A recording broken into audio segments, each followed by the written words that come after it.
Good morning, DJ and PK. It's 97.5 The Zone. Welcome in on a Monday morning. Good Monday morning, except in Cleveland. They got to be a little depressed there. Maybe they're used to the losing. It still got to hurt. They got blown out. Pacers were up by 41 at halftime. I mean, they gave you a little hope that won Game 3 Friday night. You know, if they win Sunday, it's 2-2 and you're back in it. And instead, they just get blitzed right from the get-go. They're down 17 after a quarter. That was horrific. And for Donovan Mitchell, this has got to feel familiar. This is the fourth time in his career he's been in the second round. Twice in Utah, twice now in Cleveland. And he's not made it out the last three times, and now they're down 3-1 and hanging by a thread. I mean, some of them you get, his rookie year, they were wildly overmatched in the second round when they played the Rockets. They weren't supposed to win that. And but when they're up 2 on the Clippers and Kawhi was out, yeah, they were supposed to win that. And then last against the Celtics, realistically it was too early. They were on their way, so you can't put too much heat on them. But this one, come on, you're the 1 seed. You're supposed to win this. Last year was supposed to prep you for this year. Hard times in Cleveland. At Denver, man, they got to feel like that was an opportunity lost. The Thunder shot it poorly. Denver shot it very poorly. And the Denver bench is just useless. I mean, I don't know how else to put it. And as a group, you got outscored 35-8. Their reserves outscored you 35-8. Their bench didn't double you up, didn't triple you up, more than quadrupled you up. 35-8. Good grief.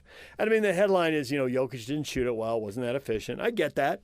He still had 27 points to Shai Gilgeous-Alexander's 25 points. But that bench disparity, yikes. I mean, you got to get something. You only played 3 bench guys, and one of them didn't take a shot. The other guys are like 3 for 12. Horrible. All right, well, Denver's 2-2. They still got a chance. They've given home court advantage back for whatever that's worth because visiting teams have just been winning left and right. But nonetheless, they could have been up 3-1 instead of 2-2, so that obviously feels like a big swing right there.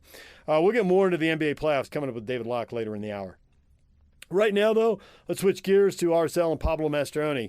Great first half. And they got the goal from Diego Luna. Great goal. 3 guys trying to defend him, and somehow he gives him a little fake right, couple touches to the left, finds a seam. The ball kisses the post and just barely bounces in. Just bounces across the goal, hits a side net on the other side. That was a heck of a goal. So they got the lead. They're playing well. They're feeling good. But this is where I think a young team hurts, man. They came out in the second half, and they did not match Dallas's intensity. Dallas is bringing it. And so what happens? Dallas gets a goal. William Agata gets a yellow card. Then he gets a second one for simulation. I mean, just stand your feet. You're around the keeper. You're going to score and put him in front. Instead, he goes and falls down and tries to get the penalty. And so you're faking it. They call it simulation. You're faking it. You tipped over. You pulled up the landing gear. You're a pro athlete. Stand your feet. So he gets a red card. And then RSL did a good job battling the last half hour to hang on and, finish in a 1-1 tie. And the draw gets him a point. And so, it's better than nothing. But made a mess of that second half. Looked really good in the first half and did really battle in the final 25 to 30 minutes. But that 15-minute stretch at the start of the second half was a killer. Not nearly good enough. Here's Pablo Mastroeni after the game with the glass half full. Yeah, for sure. Well, we'll start with the obvious. Your team now leads MLS with 4 red cards. Thoughts on that call on Willie there in the box? Caleb, I didn't get a really good look on the angle that we had.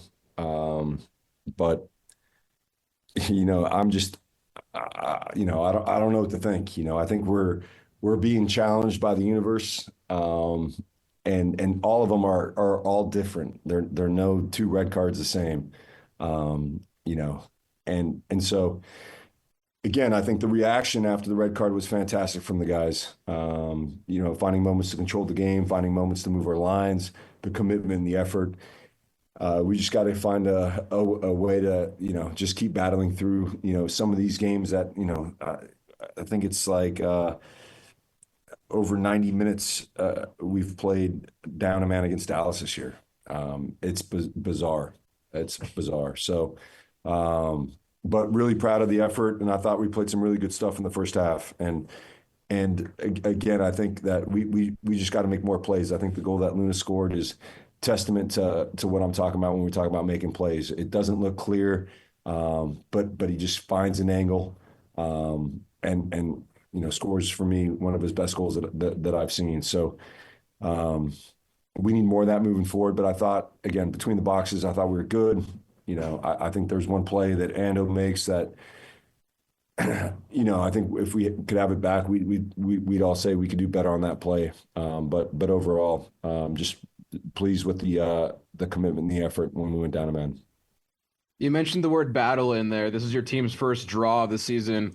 What was just kind of like the physicality and I guess just the determination it took to come away with the point tonight? Yeah, I think Dallas are a real dynamic team. I think the guys have been obviously frustrated with the results, and I think and what we talk about is we got to control our controllables, and a big part of that is the the the per-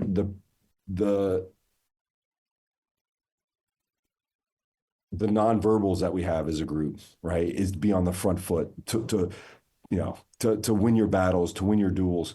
I think the back line and Emeka and well, the whole group, everyone was just battling for plays. Gozo was knocking things out. Diego was committed. Diogo did a good job defensively. And I think, you come on the road in this league, and if you don't have that, you don't stand a chance. But coupled with that, there are some really good passages of play. I think we had a couple good looks to get Willie in on goal, and obviously one of them led to the red card. So I think, again, we're not catching any luck at the moment, but there's a lot of good things, and I think when we put together a couple good performances with the 3 points attached, you're going to see a different aged animal, so to speak, a group that's just doing everything they can to find the back of the net and more importantly finish the game with 11 players. You mentioned a lot of good things that I could ask you about there, but I'll finish with this. Just looking ahead to Portland now, not a lot of time, and looks like you'll now be without William and Jay Glad with yellow card accumulation. Thoughts just going into that quick turnaround? Yeah, it's got to be the next man up. We've got to, again, there's no time to feel sorry for ourselves. We got to get Ari up to speed and, maybe Bodie getting in the back line there. And, we're depleted with center backs with Phil, Kobe, and Vera. Hopefully we get Vera back this week and maybe he can contribute in some capacity. But again, the next guy's got to step up and do a great job for us. Thanks, Pablo. Thank you. Sean, go ahead. Yeah, Coach, you touched on Diego's goal, and that's obviously a bright spot. But that goal maybe is like a microcosm of his season. It seems like week after week, he's kind of one-upping himself and becoming not just a better player, but a different type of player, kind of adding different things to his game. Just what do you see from him kind of in training sessions and kind of week to week where he does sort of keep doing things that it feels like we're not seeing the week before out of him? Yeah, Sense? no, I think there's moments in a player's career where you feel like you're on top of the world, where you feel like everything you do is contributing on both sides of the ball, and that for me is what's really special about Diego. We could talk about offensively, and I'll tell you, one of the things that we've done is allow both Diego and Diogo flexibility to find pockets, whether it's even dropping behind the line to get on the ball. Right, we want to make sure we get our playmakers getting touches, getting the feel of the game, so that from there that they can create, and they've done a great job of that. And Diego, the work he does defensively, and not just the hustle, but the communication with his forward that he's working with is top level. I'm telling you, I've been around this game a lot. I've never seen a guy that is committed to both sides of the ball. And I think the defensive stuff that he does leads to the offensive stuff that he does. And the reason for that is his level of engagement defensively then allows him to pick up a second ball or to peel off a defender and get the ball in a pocket higher up the field to do his thing. So again, I think the key to Diego is to continue to let him understand what's given him the success, and that's a guy that is just is brave as the day is long, on both sides of the ball. And I've said this in the past, we just need someone else to take the weight, a little bit of the weight off his shoulders, to help us and be able to be more multidimensional in the way we score goals. But in the short term, he's doing a fantastic job of not only making plays on the field, but also being a leader at a young age. And for me, that's remarkable. And I know you've already mentioned it's a tough turnaround to Wednesday against Portland, but are you excited to be back home after 3 straight weeks on the road? Yeah, it's been a beast, and I think it couldn't come at a better time. We need our fans. We need our families in and around the guys the night before, and to change a little bit of the mojo. But from the three performances, I thought, in all three we played well. And you take 4 points. I think it puts us in a position to go back home and have a fantastic performance in front of our fans. Pablo, great result for how things went after the red card. That was really nice to see. You mentioned getting help for Diego Luna. He's got 7 goals and no one else has more than one. Is that how are you going to do that? Is that finding a way to unlock the Diogo or just waiting for the team to gel with the new players? Yeah, I think it's a little bit of both of that, Brant. I think we had a great talk with Diogo. I had a great talk with Diogo, and he was expressing just a little bit more flexibility in the attack so that he can be more involved in the game when we can't find him because the pockets are too tight. And I think he did a good job of that. I think he had one shot blocked at the top of the box. He had another one that he played across the top of the box. And so I think I think you're going to see more of those actions as we continue to move forward. And the other part is obviously integrating, Willie and Johnny into the group. And I think both of those guys have goals, and that's obviously not going to happen overnight. But I think that the group, we're getting into good spots. We're just not, we're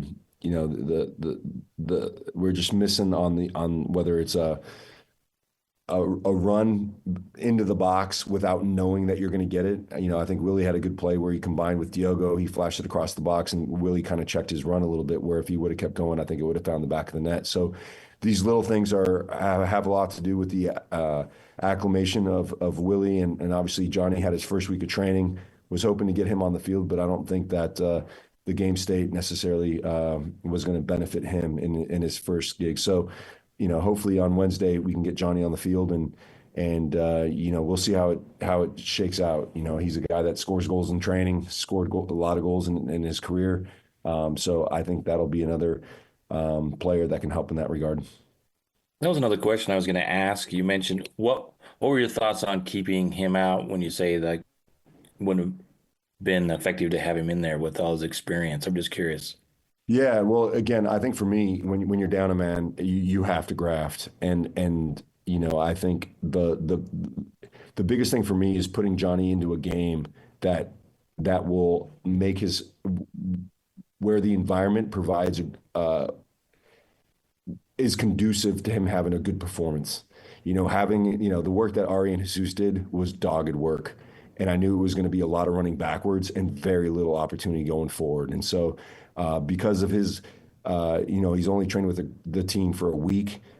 He's making great strides, but I feel like that wouldn't have necessarily been the best position to bring him into, and would have asked him to do a lot more defending than we want him to do to be able to be productive to score goals. And lastly, a couple of thoughts on a couple of players. Caliscan at right back, is that a position that he could continue to make his own? And Xavier Gozo has pretty much been one of the better players in the last couple of games for RSL. More thoughts on Xavier? Yeah, I think Noel Caliscan has been playing in that position for now probably 2 months when we lost Javane Brown to an ACL. And the one thing about Noel is that he's a reliable player where he uses his ability to read the game to take on good positions. Obviously, his distribution is really good, having played in one of the pivot roles in the past. I think it's a position that he's always played, so this is relatively new to him. But what I like about his game is that he can, they moved Ando to the other side, and I think it's because Noel did a really good job on him and in the first half.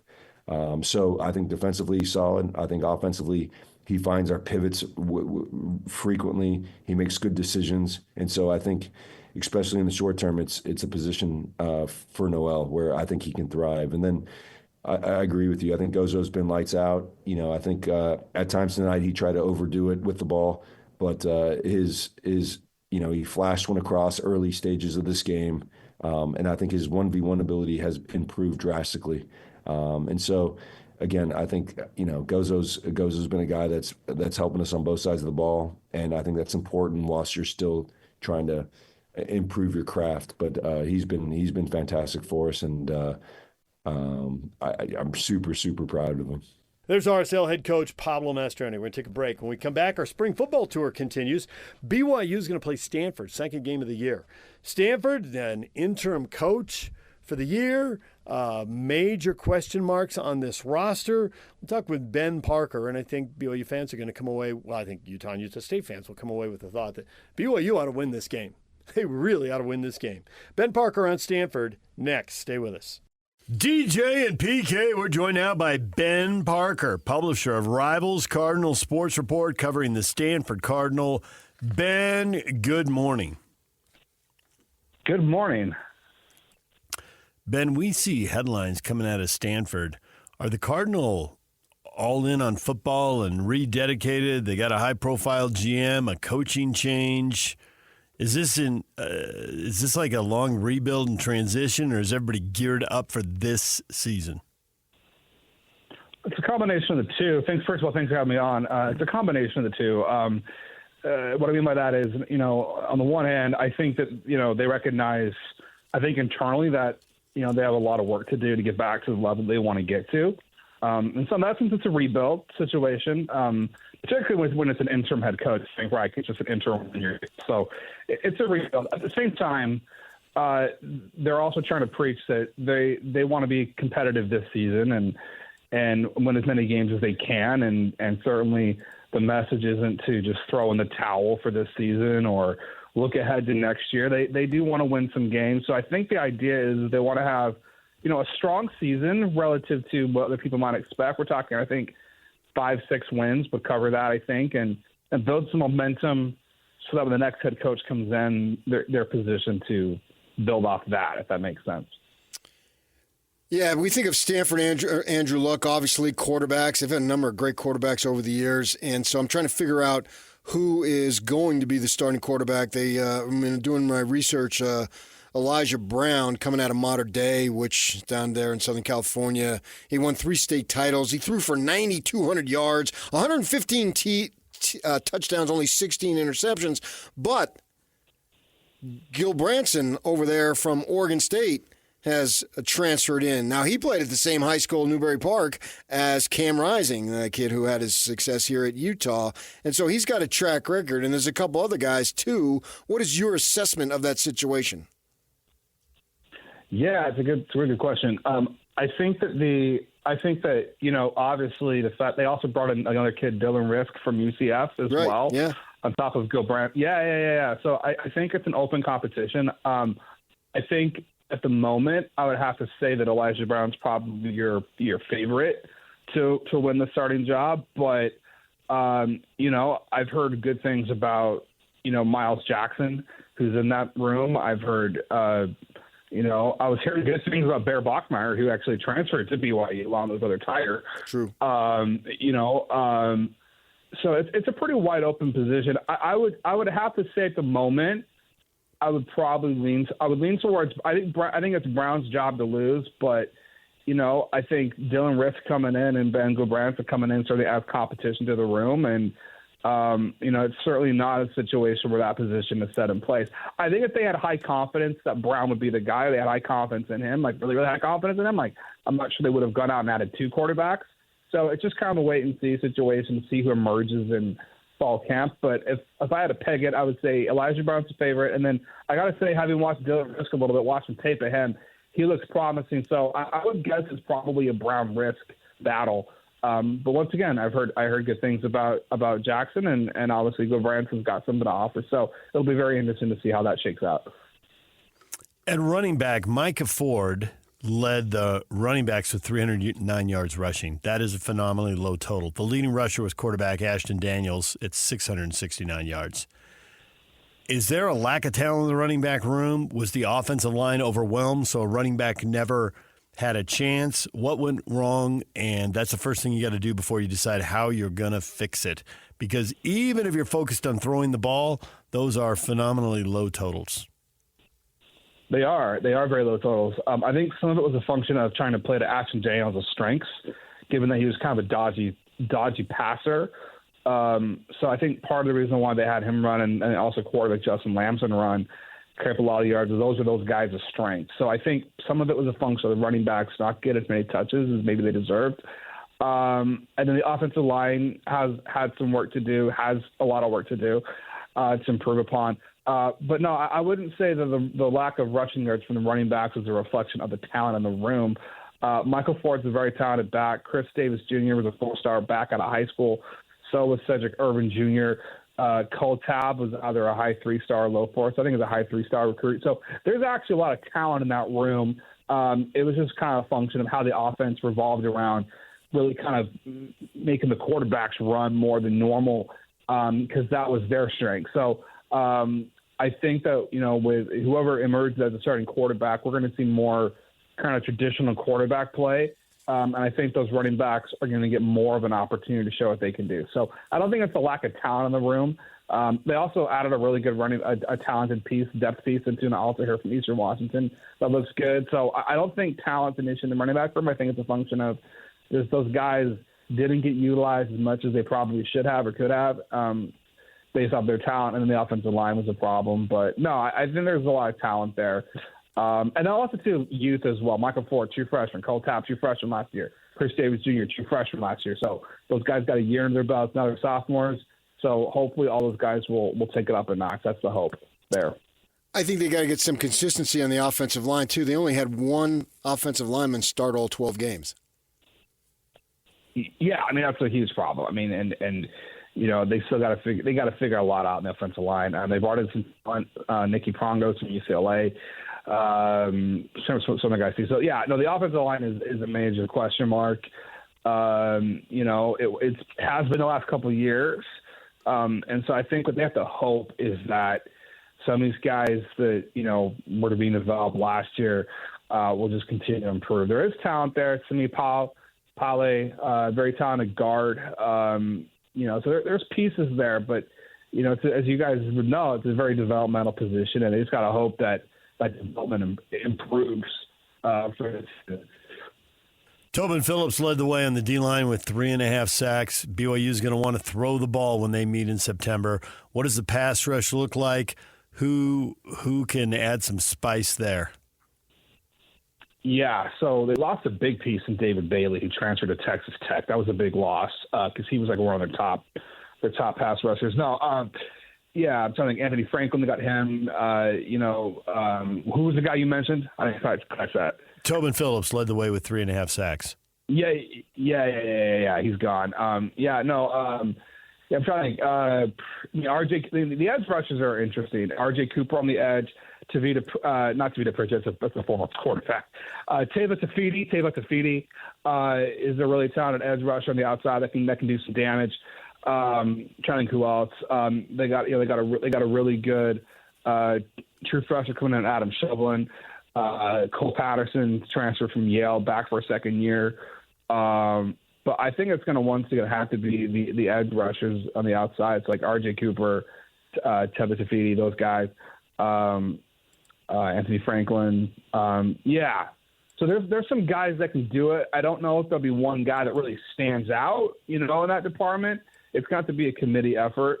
But there's like I said, there's some edge rushers out there that can do some damage for them, and I think they're going to rely on those guys too. And and in terms of pass rush, I mean, there's the defensive scheme they were running last year, at least, have some safeties making some blitzes, like former Olympus High School standout Scotty Edwards was doing some blitzes. So I mean, there's going to be blitzes from a lot of different places. It's not going to just be the defensive ends and linebackers, but I would say those outside linebackers, edge guys, are going to be the keys. So there'll be some talent there, but losing Bailey was obviously a huge loss.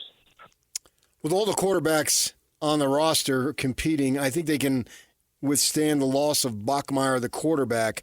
But Bachmeier, the receiver, they were counting on him as far as being a significant contributor, but he's gone too.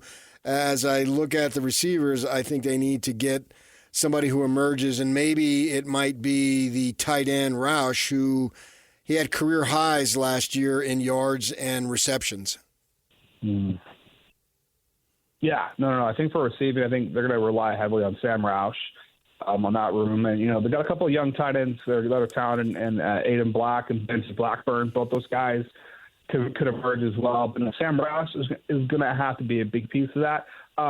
They brought in a couple modern-day guys, Jordan Onuvwe, I think is how you say his name. He was a transfer from Colorado.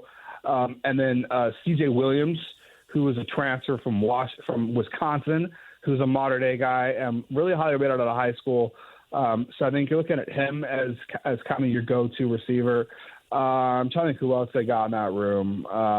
Bryce Farrell's back for a 6th year. That just broke a couple of days ago. Very speedy guy.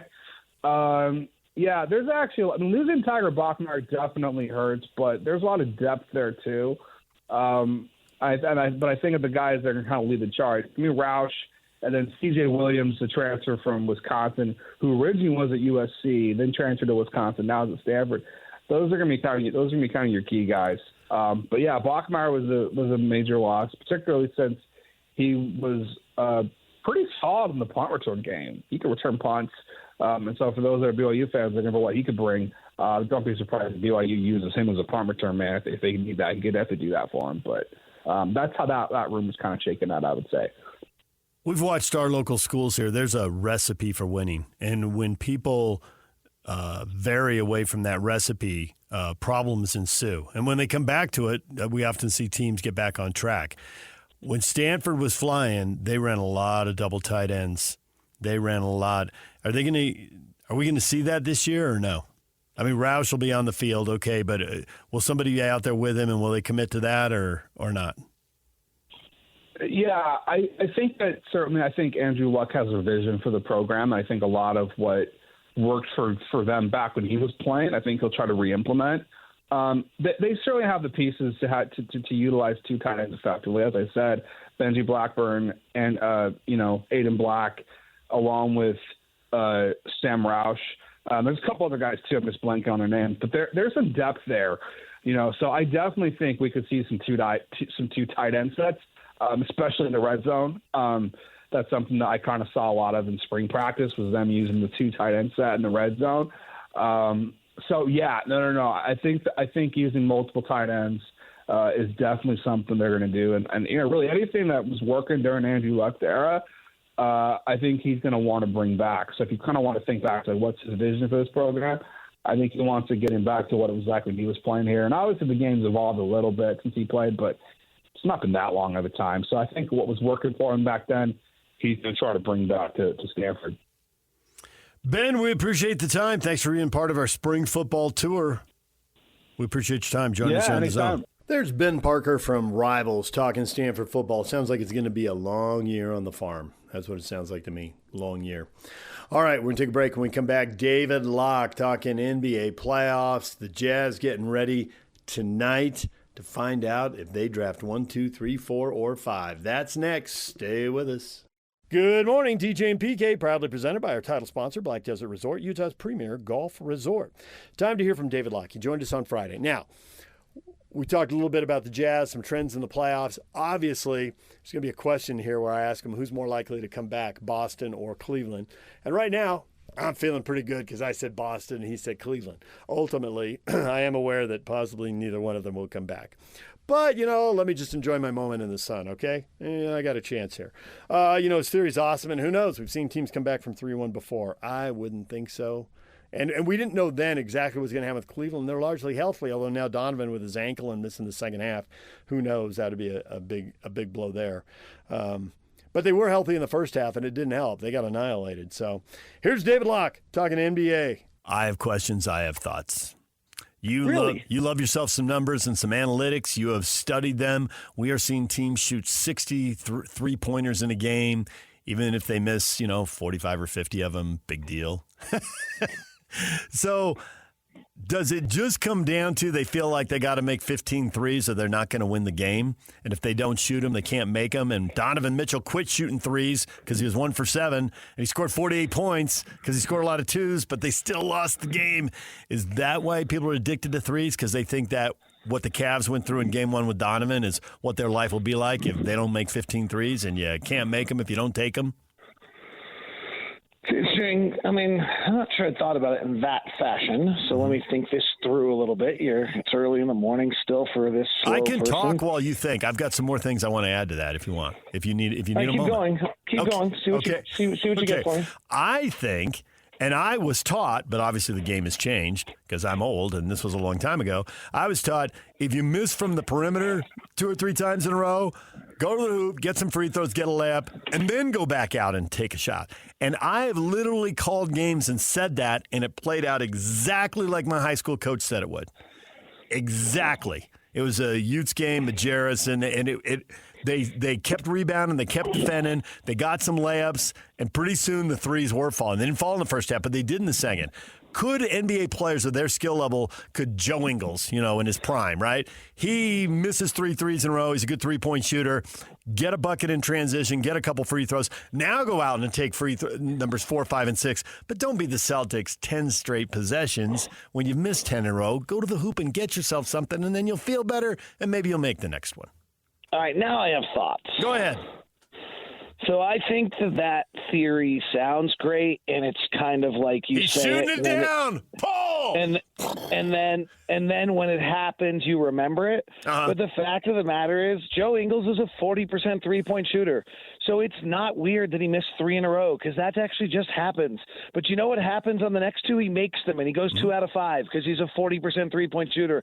And it's not because he went and got a layup in between. It's because he's a 40% three-point shooter. But we tell that narrative, and then we believe it. Do I think there's something to a player seeing the ball go through the basket or having like a positive energy moment? Sure, I'll buy that. That's okay. No different than if you put your last drive into the lake and your next drive in the middle of the fairway, when you walk up to the tee box, you feel better than you did when you put the last one in the lake, right? Like that's personal. That hit close to home.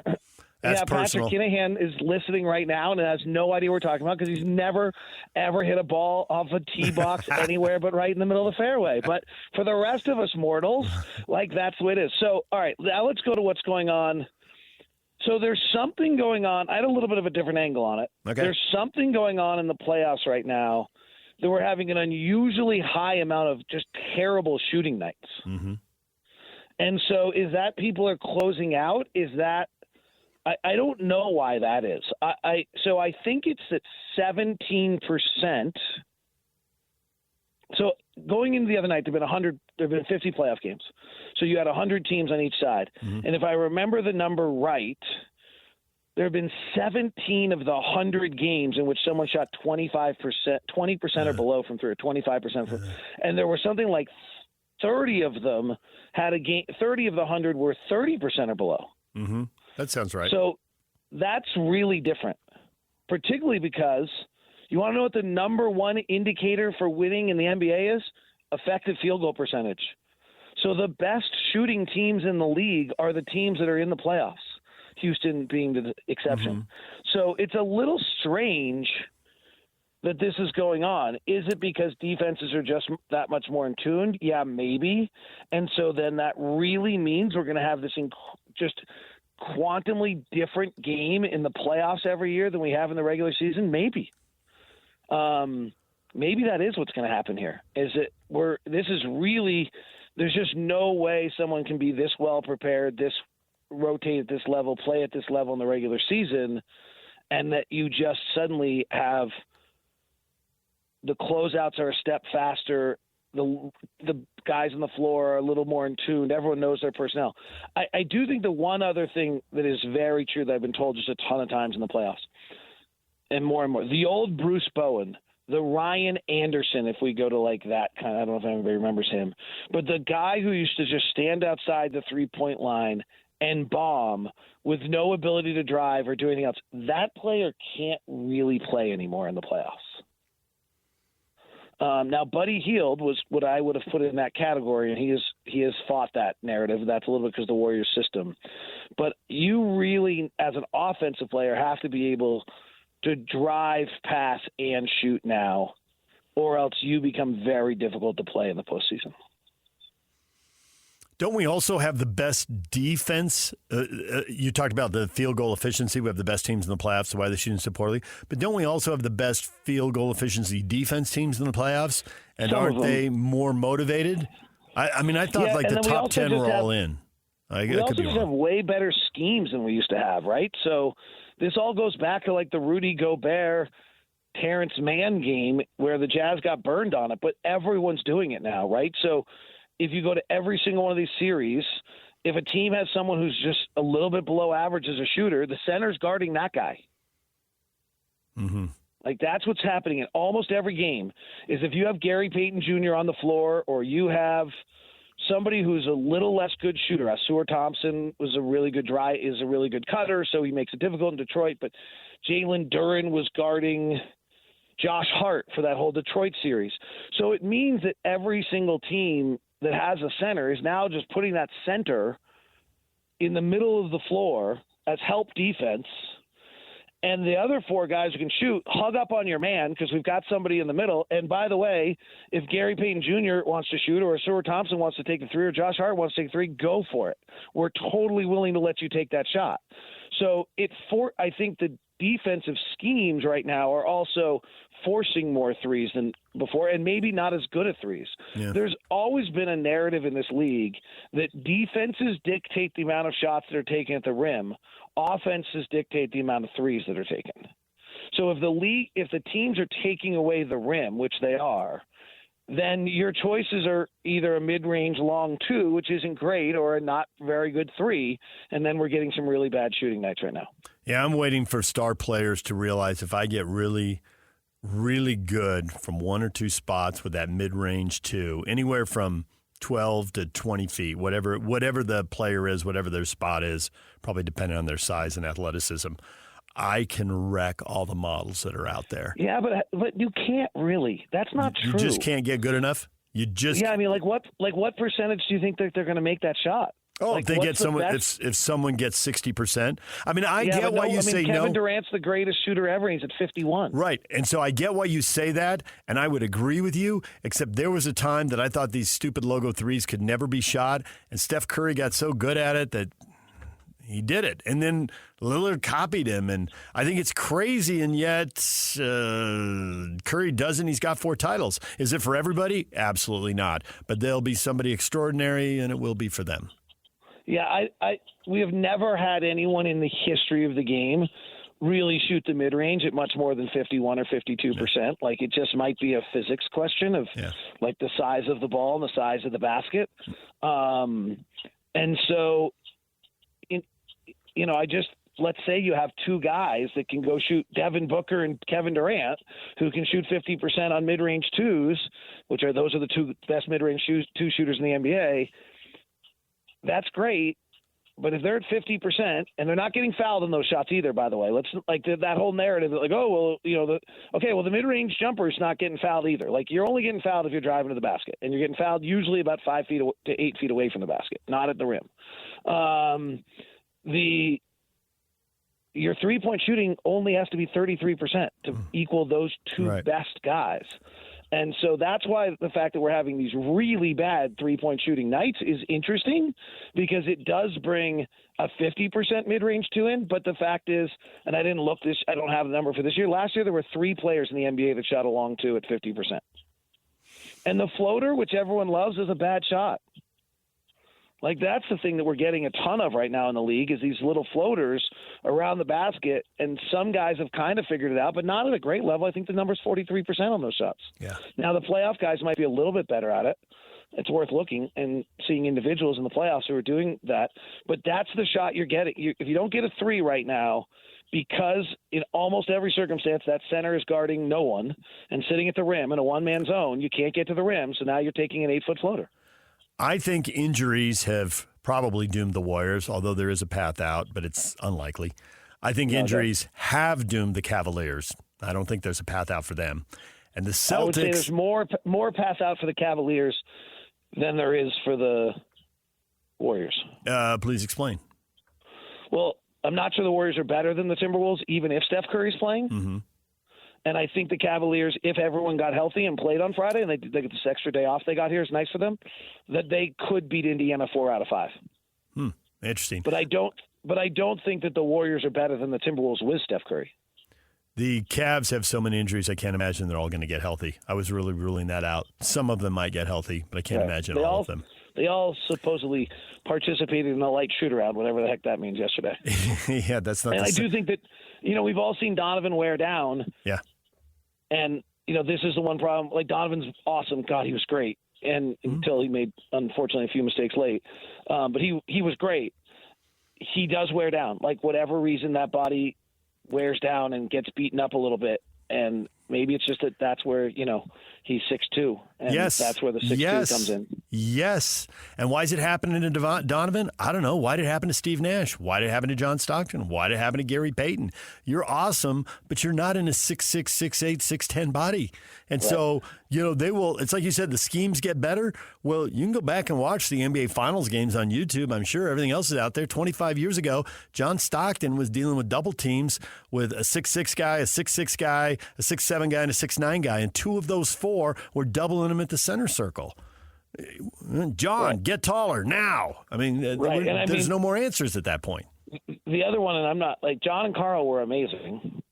Obviously, Hall of Famers, top whatever in the history of the game. Go back and look at the box scores. There's some ugly nights in the playoffs. Yeah.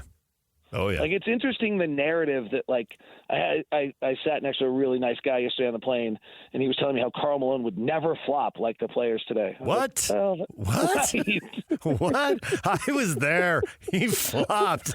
And I don't blame him. He got the whistle, and he shot the most free throws in the history of the NBA. Like, not Kareem, not Magic, not Bird, not Jordan, not whoever else. Karl.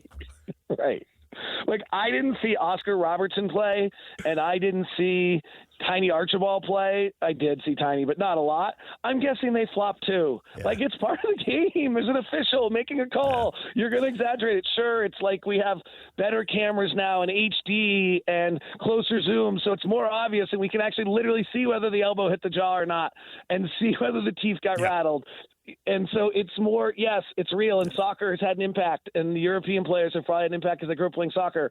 I don't disagree, but the idea that never happened beforehand is like such ridiculous. an interesting. I mean, the other one that's so interesting to me about this right now is I can't watch the NBA. This was the other comment. I can't watch the NBA. It's just a bunch of isolation. They're already playing. Indiana threw 380 passes the other night. I would guess if we went back to the Utah Jazz Chicago Bulls series, the Jazz threw 200 passes a game. Like, we brought the ball up the right side of the floor and threw it the post. They brought a double. You kicked out to one shoot, maybe another pass, maybe not for a shot, right? It's interesting to me, the narrative about the game right now. And there are problems with the game right now. Don't misunderstand me. But the narrative about the game right now is so off of what the game is actually doing. It is a little bit because we've made such advancements in analytics that, like, the end result of plays look similar in that people are shooting threes, but very few threes are coming off an isolation play where someone just pulls a step back. It happens, but it's very few of them. Boston, by the way, Tatum took like 13 off the bounce threes the other day. It was kind of a crazy out of the world number. It tells you that the New York's defense is doing something to them.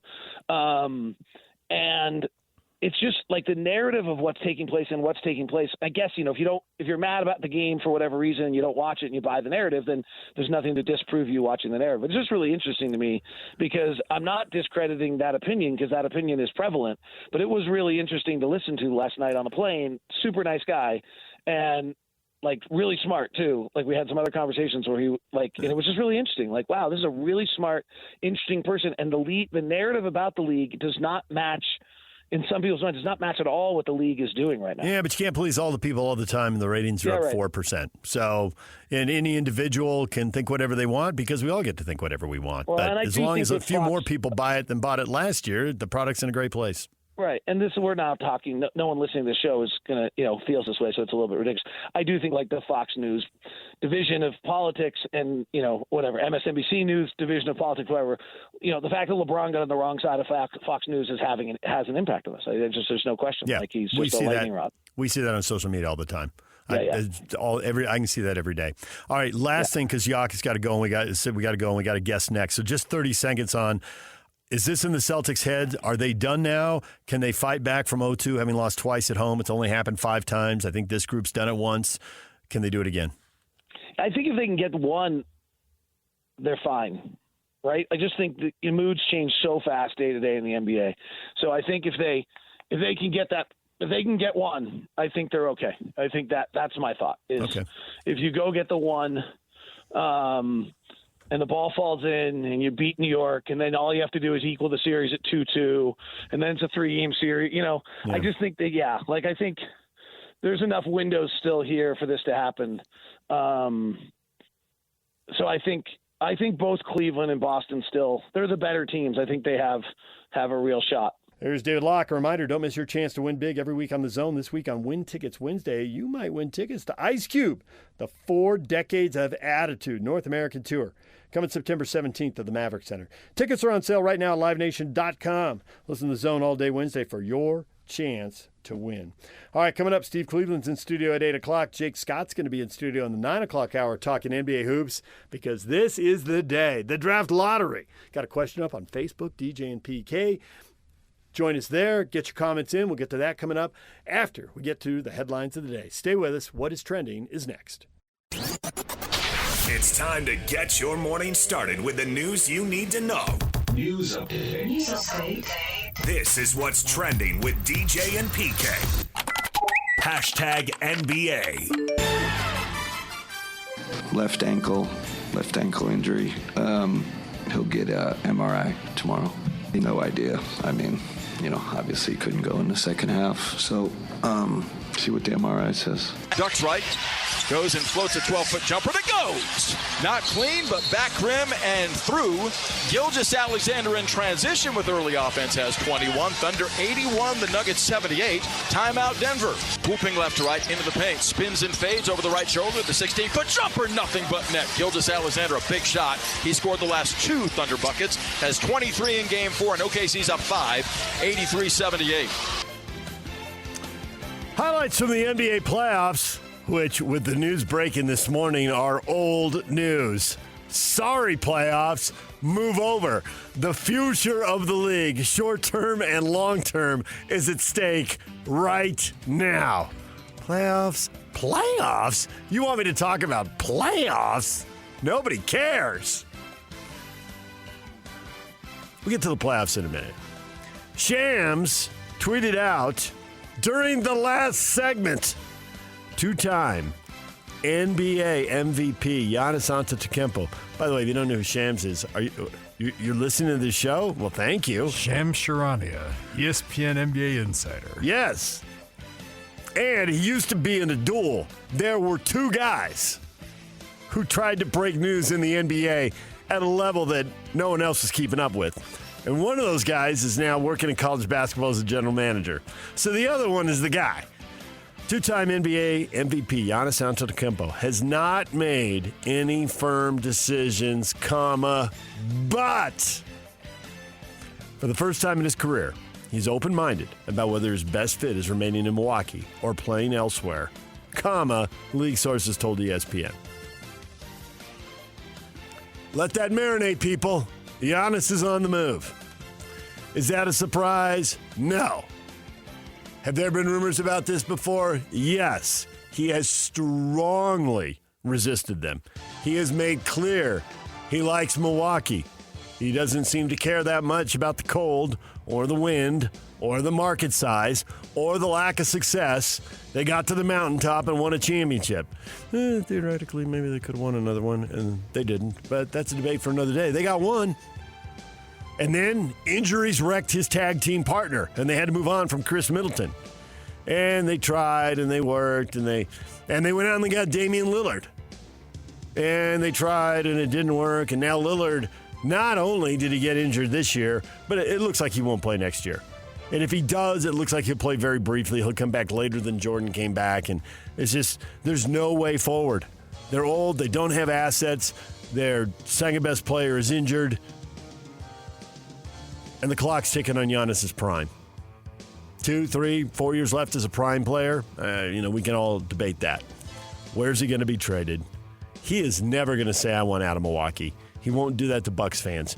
He's got too much PR sense. He might have just have too much genuine love for the city. He might appreciate going from, Greece and real poverty in Greece to this is a guy that wants multimillionaire Milwaukee. I think he just got too much appreciation. He doesn't have. This is enough to make a trade happen without massive blowback on him or massive blowback on the Bucks. They have played their hand out. Any Bucks fan, you take off the green goggles, you can see there isn't a way forward for this team to compete at championship level, and there is for him.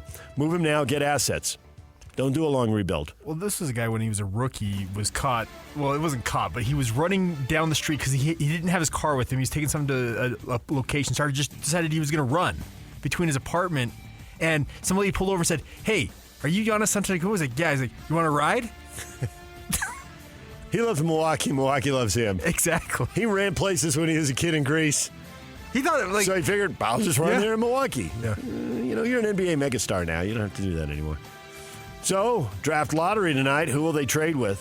Where are the Jazz on the? You probably draw up 10 teams where you could try to come up with a plausible trade. I don't think we'll get into this later in the show. I don't think the Jazz are in the top group. I don't think they're in the lower group. I think there's teams that they're more likely to cut a deal with than the Jazz, but that doesn't really matter because they're only going to cut one deal. And I don't think the Jazz are in the top tier because Antetokounmpo, due to the length of his contract, his willingness to resign, and the price he's going to garner, I think he's going to say, I'll re-up with people who are closer to a championship. I don't think he wants to go to a complete new rebuild. Now, I do think that whatever Giannis thinks right now will change in 10 hours and 10 minutes. Because in 10 hours and 10 minutes, we'll know where Cooper Flagg is going. And depending on the team you're looking at, whoever gets the number one pick, their path to greatness and rebuilding changes quickly. So we'll get into this in the next segment. But there's the breaking news, fresh as the last segment, so we got it to you in this segment. Giannis Antetokounmpo, open-minded about whether his best fit is remaining in Milwaukee, which I think if you speak NBA means, okay, go ahead and trade me. I'm ready to go. But I'm not going to say any more out of respect for Milwaukee fans. I'm not saying, you have to trade me or I'm not coming to camp. He's not going to do that. No, this is enough. And the Bucks know they need to move on, and now it's going to happen. Correct. I believe. Behind the scenes, there's a whole different story going on in terms of the conversations. But there were playoff games? Yeah. Huh. But he's not going to ever go out and outright say, get me out of this here. is enough. This is enough. It's time to go now. You heard Kenny Atkinson on Donovan Mitchell's injury. Donovan Mitchell, 4th trip to the second round, and they had their guys back. They'd won big in Game 3. He'd had back-to-back 40-point games. It looked like everything lined up. And then they get their stuff. Wow. They got drilled. They got hammered. They got blown out. They got annihilated. It doesn't feel like any of those words is enough. They were down 41 points at halftime. Donovan didn't come out for the third quarter. They say he's got an ankle injury, MRI today. They're down 3-1. I know crazy things have happened, but they got 2 or 3 at home, but home doesn't seem to matter nearly as much as it used to. We're getting a lot of evidence for that. So, man, Donovan out in the second round again, will really make it to the conference final.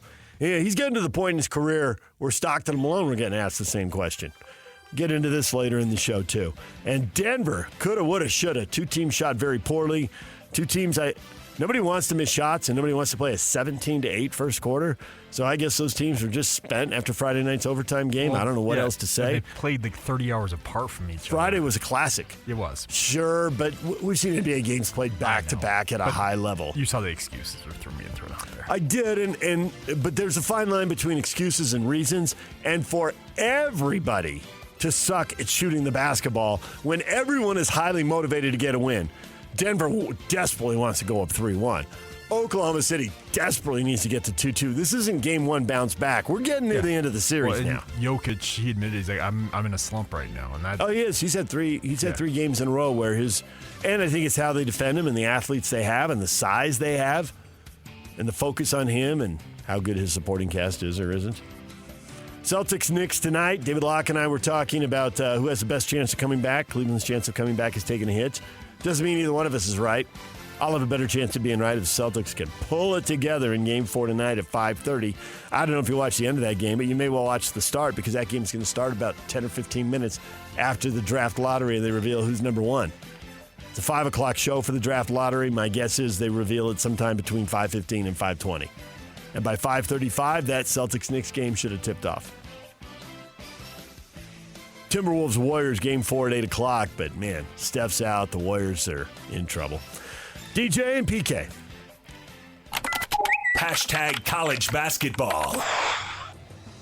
The NCAA Men's Basketball Rules Committee, in an effort to enhance the flow of games, has recommended that video reviews over out-of-bounds calls can only be initiated by a coach's challenge. The goal is to avoid lengthy disruptions, particularly late in games. That's hilarious. Hey, coaches' challenges are coming to college hoop. Let's go. Whoa. Lengthy delays late in college basketball games? Was there a college basketball game that didn't have a lengthy delay late in the game that wasn't decided by 30 or 40 points? Mm-hmm. Between Jim Valvano fouling out, it won Thurl Bailey and Jim Valvano and NC State a national championship. They wouldn't have won multiple games in the tournament if they hadn't fouled late. So I get it. But everybody does it all the time. It's a constant. And it's basically a hack-a-shack for 300-plus teams because none of them really can be counted on to make pressure free throws. So you just foul all the time. And that doesn't count the guys who hoard the timeouts for the end of the game. College basketball is nothing but a slog in the final 2 minutes.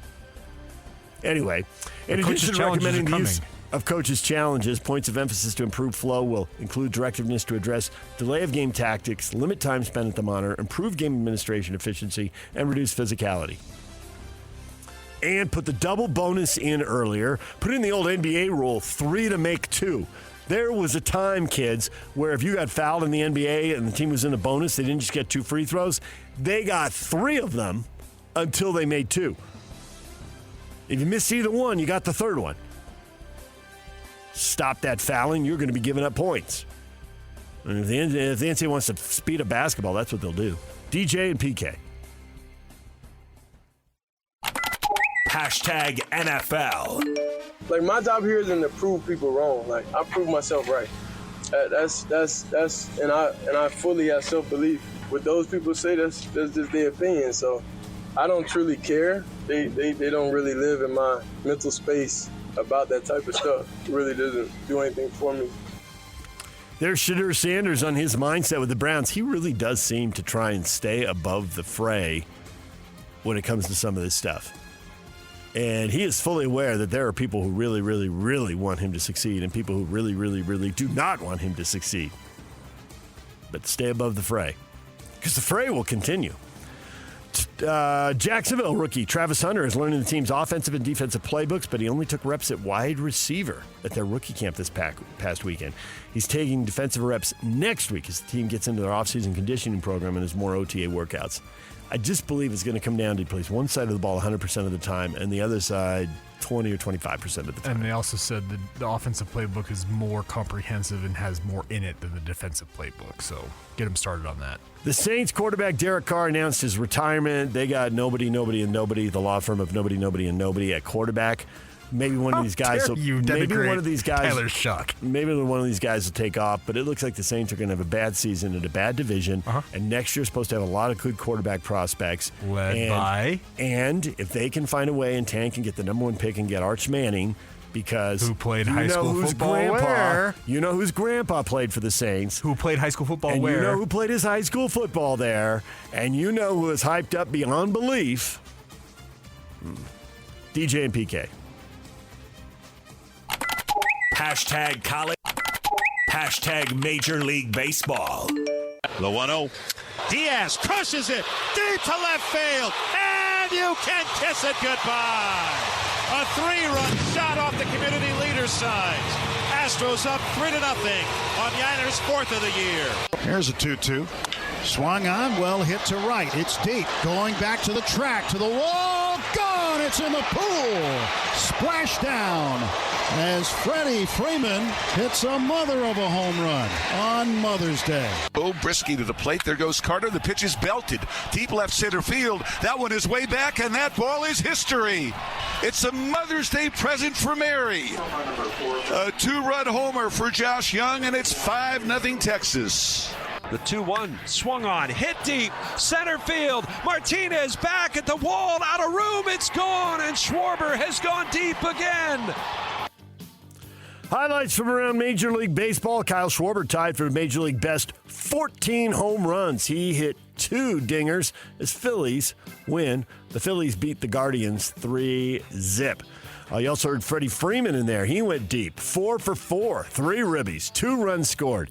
He hits the home run. Dodgers smash out 18 hits and beat the Diamondbacks 8-1. This is the Dodger team everyone's afraid of. I mean, the Diamondbacks, they're a good team. They may not be a great team, but they're a good team. The Dodgers just handling them. And I mean, every team gets handled at some point. It's Major League Baseball. But the Dodgers just do this so often. I mean, they've had injuries. They've got pitchers out. They're 27-14. They're winning 2/3 of their games. We're a quarter of the way through the season, and the Dodgers are exactly who they're supposed to be. Now, of course, they also have to be this team in October in a playoff series when, a bad week and you're done. A bad few days and you're done. A day after the Rockies suffered a franchise record 21-0 shutout loss to the San Diego Padres, the Rockies fired manager Bud Black and bench coach Mike Redmond. Third base coach Warren Schaefer will serve as interim manager for the rest of the season for the Major League Baseball worst Rockies, who are 7-33 overall. Somebody should hire Bud Black. He's a good manager. He was in San Diego. They didn't win anything. I thought he had no talent there. I thought he got the most he could out of the C-plus talent that he worked with in the best seasons. I mean, he had some D-minus teams while he was there. And I think the same thing in Colorado. I'd look into hire him. I think he's a good manager. The Rockies, I mean, if they want to blame him, they're 7-33 and they lost 21-0. I mean, okay, but this is on you. Well, did you see Dave Roberts' comments on this? Dave Roberts, the managers union, quickly encircled their fallen comrade. Dave Roberts, who obviously is a mentee of Bud Black's, said that that's not a reflection on him. It's a reflection of that franchise. And it is. It clearly is. And it's like for anybody who, and I think everybody who follows the Jazz even a little bit understands what the Jazz are doing and why they extended their coach, as they should have. I just think with our coaches here, it doesn't matter whether it's Jazz or the Mammoth or RSL, the coaches are fine. The issues are getting good enough players. The coaches, they all seem to know their stuff, right? And maybe a little bit with the Jazz, you can say, okay, well let's wait till they get good. And okay, I get that. But it's just, it's always fire the manager. It's the easiest thing. It's a huge waste of time. It's honestly, I think it's a sign of a weakness in a team, a franchise, a club when they do something like that. It so rarely needs to be done, and it's so often done because of personalities, not because of, especially at the point where these staffs are now. Like, and PK's right about this. We'll overstate how good our coaches are, right? Our coach, he's really smart. Yeah. Because there aren't that many of the jobs, and that's what you have to be to get there. And you got a staff of 10 or 20 smart people providing other smart ideas. That's not the issue. The issue is how do you get better players? And the coaches are smart, and if they're not smart, they got a line of 10 smart people behind them if they miss something. So it's rarely, I believe, about the coaching these days. But that's not anything in Colorado, so there they go. Bees lose to Sugarland 10-4. They've lost 5 in a row. Bees had that. They opened the season, they seemed to split every series, and now 2 of the last 3 series have been a little lopsided, and they've been on the wrong end of it. So they dropped 5 in a row. They're off today. Next week, or the rest of this week, they'll be headed into Sacramento. They'll be in Sacramento playing the River Cats. DJ and PK.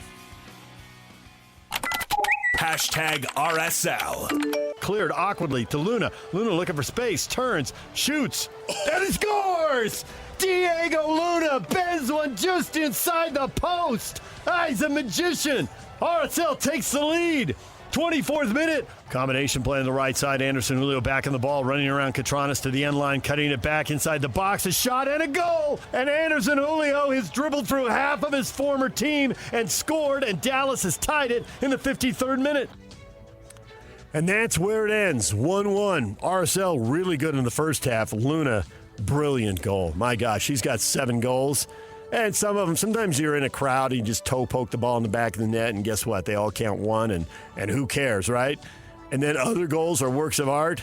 That was a masterpiece. He had 3 defenders. Block shot fell to him. 3 defenders. They make him go to his left foot, which is his right-footed guy, and he makes it around the keeper, kiss the post, ricochet across the front of goal, and hit the net on the other side. Unreal goal. Really, really good. Really, really special. But they weren't ready. This is where you're a young team. Dallas was going to bring it in the first 15 minutes of the second half. They had to. They were at home. They were in trouble. And they did, and RSL didn't match their energy. And William Agata didn't finish a run when he could have scored a second goal. Man, everyone dumps on Diego, and I get it. Diego Gonzalez doesn't have enough goals, and he doesn't have enough assists. He's getting paid a lot of money. But he should have had an assist. All the way to the end line, great cutback ball, played it to the right place, didn't underhit it, didn't overhit it, hit it with exactly the right pace and weight. Perfect. Teed that thing up, and Agata stopped his run. And he also took 2 yellow cards. So I know he's a new guy, and he's not, maybe all completely in tune with the team, but that needs to happen quickly. And, when things go wrong like that, you got 2 ways to go. 1, you go in the dumper, or 2, you use it to rally yourself and come up with a better performance. And I've seen enough of him to know he's capable of better than that, but he did not deliver better than that. I did think they were gutsy in the last 30 minutes. They could have given up a second goal and lost the game. At least they got a point on the road. They host Portland. Now they won't have Agata because of the red card.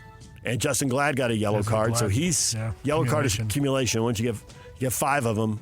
And now if he gets 3 more, he's going to get another suspension. So they're going to be missing some guys. It's going to be interesting to see what happens here because he's got multiple guys still out with injury.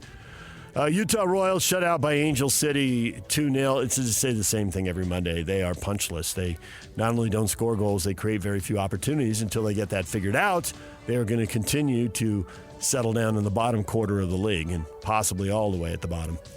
DJ and PK. Hashtag golf. That was tight down the stretch, but Sepp Straka ends up winning by 2 shots over Shane Lowry and Justin Thomas. Tony Finau ties for 15th at 8 under. Sepp Straka, multiple winner, he and Rory. Rory's won 3 times, Sepp's won 2. Shows you how competitive things are out on the PGA Tour. And now they go to the PGA Championship this week. And Ryan Fox will go with him because he chipped in and won a 3-way playoff at the Myrtle Beach Classic. I don't know what he had planned for Thursday and Friday, but he's got new plans for Thursday and Friday. Probably had to text somebody and say, we're not doing lunch. I'm going to the PGA Championship. Clutch finish for him. Unusual to have 2 PGA tournaments in 2 different places at the same time on the same week. But there's money to be made, and places want to host PGA Tour events, and guys want to make money. So when they do these limited field events, and the big dudes are making a lot of money, the other guys can go play somewhere and make some money. Apparently, it's about the money. DJ and PK. Hashtag NHL. Bennett walks in front, makes a move, and he scores! Sam Bennett gives the Panthers a 2-0 lead with 7:50 to play here in the third. Playoff Sam doubles the Panthers' lead. Rantanen, he shoots, he scores! Mikko Rantanen, the legend grows, and so does the lead for Dallas. Let this be a lesson to us all when the Mammoth are in the playoffs. The NHL postseason, man, the Stanley Cup playoffs, they're just different. Winnipeg was flying literally from the start of the regular season, and they ended up with the best record, the highest point total. And now in the playoffs, they are getting pushed to the limit. 7 games in the first round, and the 7th game went double overtime. And now they have trailed Dallas. They lost game 1. They tied up in game 2. They lose game 3. They're trailing again. And Mikko Rantanen, this is a lot like baseball, man. You get on a heater in the postseason, everything goes your way. I mean, obviously he's a really good player, but this is Even for a really good player, this is unreal. A couple of hat tricks, now a goal and 2 assists in this one. He is on fire. Panthers beat the Maple Leafs 2-0. That series tied 2-2. Capitals and Hurricanes tonight. Hurricanes, that was hard to say, Yak. Why? They're not the Hurricanes. Yeah, because I've lived here over 30 years now, and that's just how I say it. Golden Knights and Oilers, Game 4, 7:30, both on TNT. I distinctly remember the first time I referred to Hurricane High on the air, and I said Hurricane. You said Hurricane and High? We went to break. You got absolutely roasted. And no, it's pre-social media, so I couldn't get roasted. Thank goodness. I would have gotten roasted, though. Okay. And in the break, Michelle King apologized to me. I should have told you. I should have known that was coming. And those are the days when you still read scores. Now they're just on a ticker. Good and you for don't reference Michelle. them. Good for Michelle. Should have told you. It's Hurricane. No, I'm telling you now. Remember this. It's Hurricane. We're very, like, why? And she shrugs and says, because it is. I don't know. We're very rarely ever going to have this come up. But let's say we have like a Tulsa BYU game from way back in the day. You going to call them the Golden Hurricane? Not if I'm smart enough to stick to Tulsa. Okay. Just say Tulsa. I had to ask the question. But now that the 16-team whack is in the rearview mirror, and Oklahoma's not going to get 3 teams across the line into power leagues. Utah's playing Miami in a couple of years. Is it the Miami Hurricanes? It shouldn't be, but it might be. Okay, fair enough. I mean, I want to tell you I'm not going to do that, but you got like 47 drops in there that say, I might do that. All right, sounds good. All right, coming up next, if you just joined us in the middle of this segment, the news breaking about 40 minutes ago. The door is open for the Bucks to trade Giannis. What does it mean for the offseason? I think it hangs a lot on the draft lottery tonight. That will certainly tip the odds one way or another. Well, it could. It may not. And we'll talk about Giannis and what it might mean for the Jazz next. Stay with us.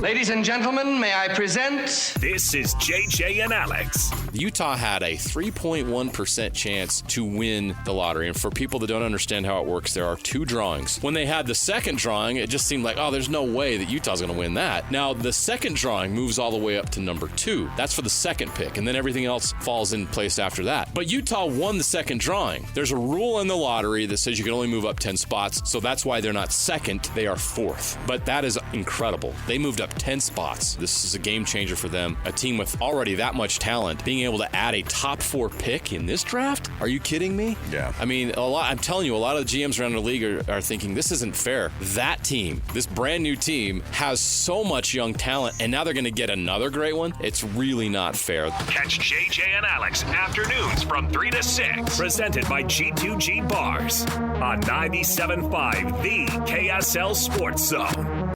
Will the Utah Jazz end up with the number 1 overall pick in the 2025 NBA Draft? Join the zone from 3 to 6 today for the NBA Draft Lottery Watch Party at JCW's in Harriman, 5251 Anthem Park Boulevard. Well, the news broke about 45 minutes ago, maybe 50 minutes ago. Shams on ESPN.com with a story, and as a tweet out. The tweet, 2-time NBA Most Valuable Player, Giannis Antetokounmpo, has not made any firm decisions, but for the first time in his career, he is open-minded about whether his best fit is remaining in Milwaukee or playing elsewhere, league sources told ESPN.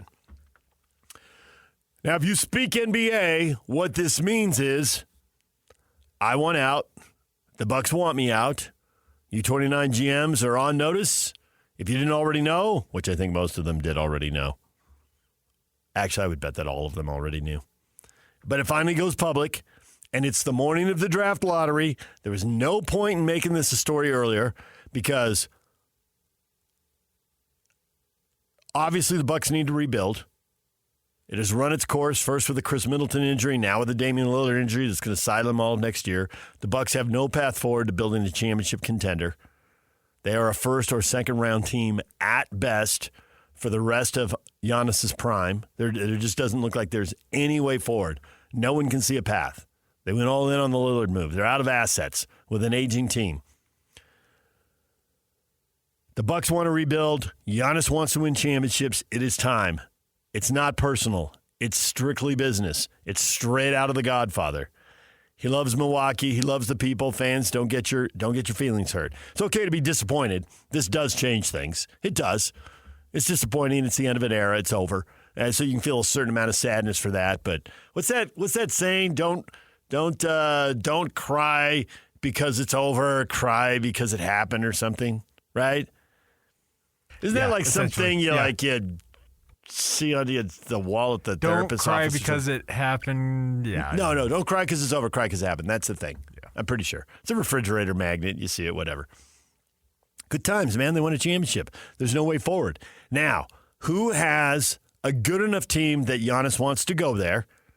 And I think Giannis has some control here because at 30 years old, he is going to be in his prime for 3 more years, maybe 4 or 5. All right. Often attributed to Dr. Seuss. Oh, is it Dr. Seuss? The direct quote is, don't cry because it's over, smile because it happened. Oh, all right, fine. There it is. Okay, so now moving forward, because we're not talking to Bucks fans here. That's the message for Bucks fans. For the rest of the league, how long do you think his window is? I'm sure it's 2 years. I think it's probably 3 or 4. It might be 5. If he's Steph Curry at 37 or LeBron at 40, how good is he then? You can't worry about that now. He is signed for 3 years. How many assets do you want to give up to get him? Because there's 2 ways this goes. 1, Giannis says, I will sign with you. 2, he won't. Now, the Bucks, that's the amount of leverage he's got. The Bucks want the most back. Who's got the most? Oklahoma City. There it is. Let's just say it. They've got the most. But do they want him? They may be out to win a championship and think, why would we break it up and make ourselves older?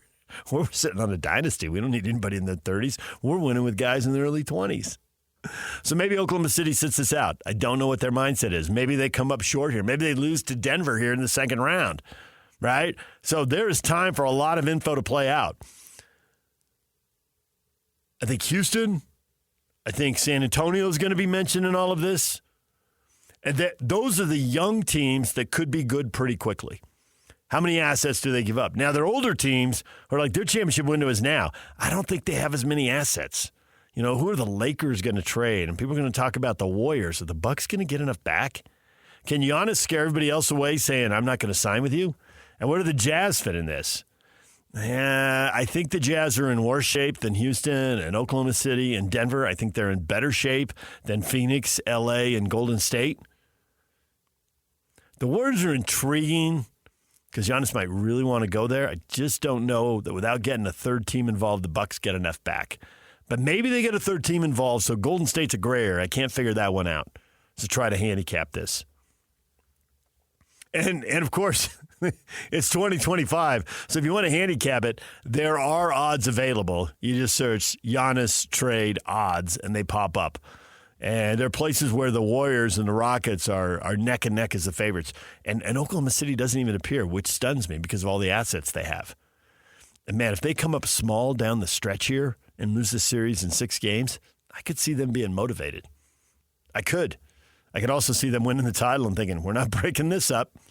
And the other thing, in addition to how you perform for here, because most of the teams that I think are going to trade for them are pretty much done performing. The Warriors are clearly in serious trouble. The problem with the Jazz is they're too far away. Now, can they create a trade package that, for Giannis, that doesn't include Markkanen, that doesn't include Kessler, that does not include Cooper Flagg if they get him? And then the championship window could be open and you could have an elite team. You'd have a tremendous amount of size and athletic ability, right? Would Milwaukee take that deal? Would Giannis want to sign an extension here? Because I think there are some teams that don't care if Giannis signs an extension and quite frankly might not want him to because they're so at the end of their rope. But the Jazz, they want to. This is what they've said multiple times, so I think they're serious about it. Listen to what people say multiple times. We want to open a championship window. We want to keep it open for a while. If the Jazz trade for Giannis, yeah, they might open a championship window, but I don't know that they're going to have the assets left to keep it open for a while. So I'm not going to put the Jazz in the top tier of trades here. I just don't see it. Houston, Oklahoma City, San Antonio. Some people have said the Nets. Not sure what the Nets have to offer. But you got to do some of these teams like the Warriors, you got to think, okay, can you make a 3-team deal happen? And somehow it makes sense. The Nets are one of those teams with the Michael Bridges traded. They actually have assets. They do. But to your point, Does he want to go to Brooklyn? Does he think they're close enough to winning? Sure, and that's what he's looking for. There's an argument. I keep listing Western teams. There's an argument for him staying in the East, that the path to the championship is closer there. You know, depending on how harsh you want to be, the West has either 7 of the top 9 teams in the NBA or 7 of the top 10 or 11. It gets to be a judgment call there at the end. And that's dismissing Memphis as an elite team. And then the other 7 are pretty clear in the West. So I get if he wants to stay in the East, and I'm sitting here listing teams in the West. If he's going to the East, the Nets. I mean, the Heat want to rebuild, but do they have enough assets? Does he want to go there? Are they close enough? Now, never rule out some kind of Danny Ainge type rebuilding on the fly like he did in Boston. Boston was sitting there and you're thinking, Boston, what do they have? You know, I mean, they got one pretty good player. They got a draft pick they thought was going to be higher, and somehow they get the number 5 pick instead of number 1, and it sounds like a disappointment. And they flip it on its ear. They bring in 2 really good players, and bingo, instant championship contender. All right, there's the fresh news. Giannis. And we'll know more tonight, because then we'll know who's drafting number 1 and getting Cooper Flag. We'll know who's drafting number 2 and who could put Harper in a deal. I don't feel like it's the automatic lock that Flag is, but I am at like 99.9% it's going to be Harper number 2. And then at 3, 4, and 5, well, what else have you got what else can you put in the package at that point? But Giannis, first big name on the move. And then we'll see whatever Phoenix is going to do. I've already heard Dallas mentioned too. Does Dallas have enough to get him? I mean, with Irving and his health situation and AD and his health, if I were Giannis, I might not be interested in that. I'd steer clear. Right. And Giannis has some say here as far as his willingness to sign an extension. Correct. He can exert some leverage. There are some teams that I think won't care so much about that. All right, DJ and PK, it's 97.5 The Zone. There have been other developments in the NBA, and there'll be another one tonight. Classic movie lines. Clint Eastwood, do you feel lucky? Well, do you, punk? We'll get to that next. Stay with us. Accessing. This is Hans Olsen and Scotty G. Bill Armstrong, one of the happiest men in all of Utah right now, joining us. It's just a beautiful sunny day in Utah, and everything seems right. Yeah. You can see the mountains. The food tastes a little bit better. Everything's going your way. It was shocking, to be honest with you, because I've been in that chair where you're just waiting to hear, and you go numb because you never think you're going to win it, right? And then I saw the number come up. I'm like, I think we just won. It was incredible. And your mindset changes. You're like, hey, we're picking in the top 4. Because you have to realize there's a lot of money makers in hockey picked in the top 5. And it's hard to get in there. You got to experience a whole lot of pain to pick there. And for us, we didn't experience that at all. We played meaningful games down the stretch, and we improved by 12 points. And now we're in the top 4 to pick. So it's just an incredible moment for our organization. Catch Hans and Scotty weekdays from noon to 3 on 97.5, the KSL Sports Zone. The band of the day today is Kiss. Drummer Eric Singer celebrating his birthday. Brought to you by Live Nation. For all the live concerts and events in 2025, check out livenation.com. We are closing in, people. Bum, bum, bum. 9 hours and 30 minutes from now, I believe we will know who has the number 1 pick and where Cooper Flag is going to start his NBA career. 9.5 hours. We'll be on remote at JCW starting at 3 o'clock. And by we, I mean, yeah, me too. Everyone's going down there and rotating through. All hands on deck. Joining JJ and Alex. And I will be there from 3 till 4. We'll be at the JCWs in Harriman. Will the Jazz get the number 1 pick? Do you feel lucky? Do your best Clint Eastwood, because everyone does a fake Clint Eastwood. Well, do you, punk?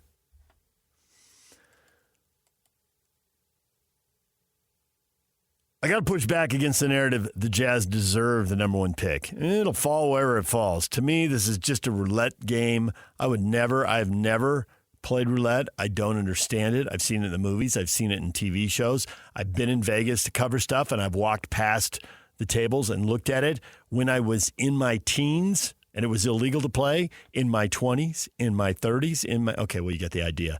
And I've never wanted to play it. I don't get why people play it. I don't get why that's fun. This is roulette. And I really don't find it that fun. I just want to know who's going to draft number one. Is it fun? And some people have a feeling.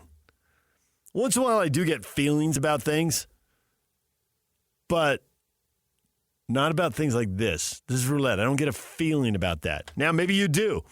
And some of you are positive the Jazz are going to draft first. And some of you think there's no chance the Jazz are going to draft first. Andrew, Jazz are going to pick second or third at best. I can't really argue with you. I mean, they got a 48% chance of drafting fifth. It's basically a coin flip. It's a little better than a coin flip. They'll be in the top four. After that, who knows? I had no idea that the Utah Hockey Club was going to move up. To be honest, they came so close to making the playoffs, and I had a general idea how the odds were structured. So I just assumed they were just going to draft where they were. Because down there, the odds of teams moving aren't good, regardless of NBA, NHL, whatever. And yet, look at them. They moved up 10 spots. 49er Coug, I want to believe, I just can't. I get that, 49er Coug. I totally get that. You're a fan. You don't think good things are going to happen. You cushion yourself against disappointment. That's an old story. You're very normal, 49er Coug. There's a lot of that going around. I just push back and say, why not believe?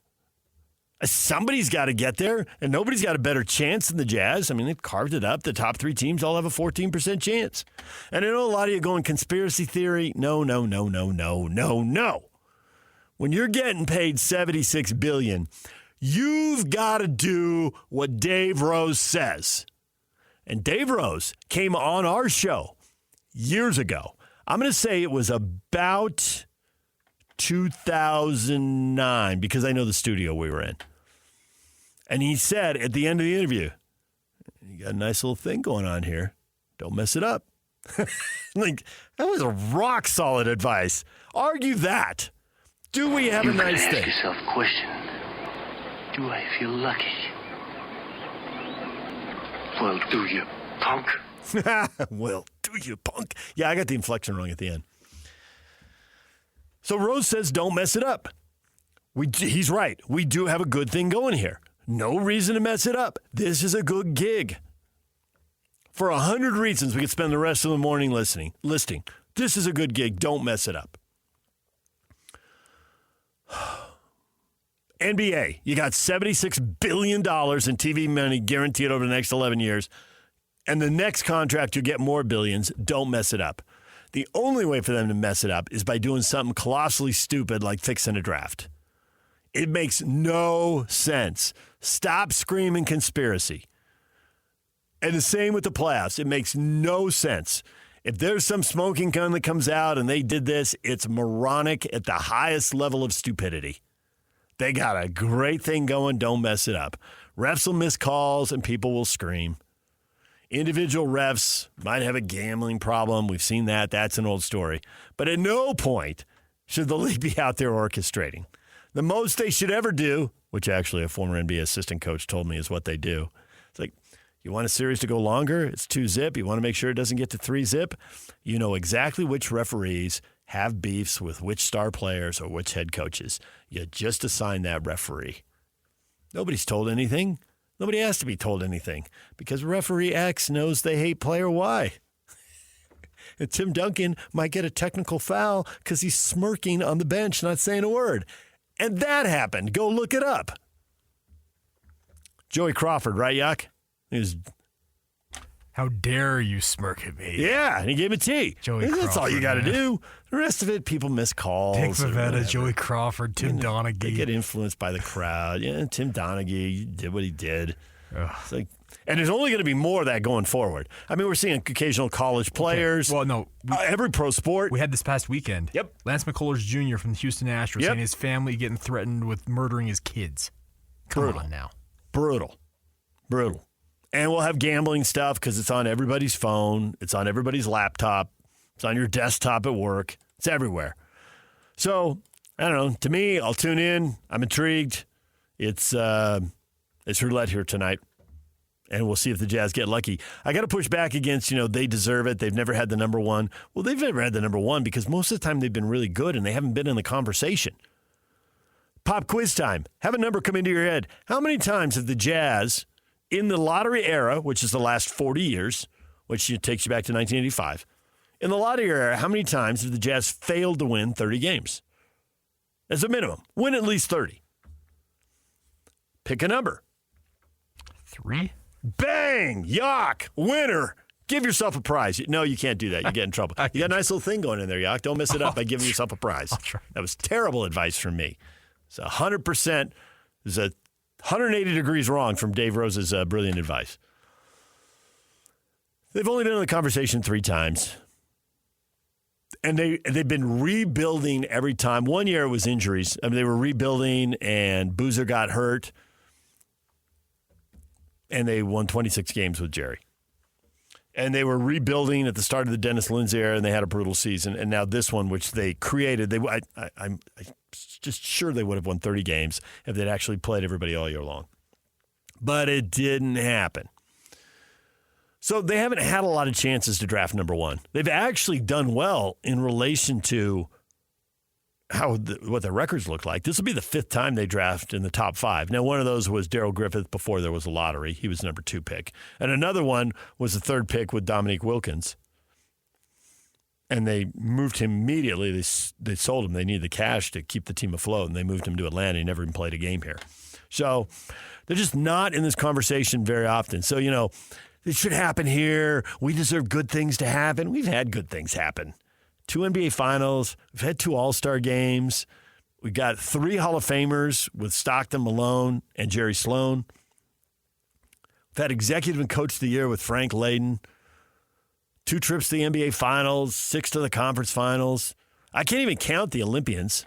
We've had at least 4 who played for the United States. And then we've had at least 3 who've played for other countries. Some or all of whom have medaled. The only one who might not have medaled out of that group, so they weren't like, somebody being the 10th guy on some team that finished 10th place.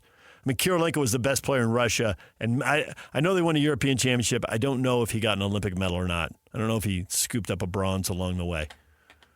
But Joe Ingles medaled with Australia, and Rudy Gobert medaled with France. We've had a lot of good players here, and we had a lot of good teams. What we haven't had is a championship team or a number 1 draft pick, and those often go hand in hand. Maybe tonight. Countdown's on. 9 hours and 20 minutes. We'll know. When we come back from break, we'll be 9 hours and 15 minutes away, and Steve Cleveland will be here to talk about this weekend's games. Cleveland, all done. Donovan, 0 for 4 in the second round. What's he got to do to get through to a conference final? DJ PK, stay with us.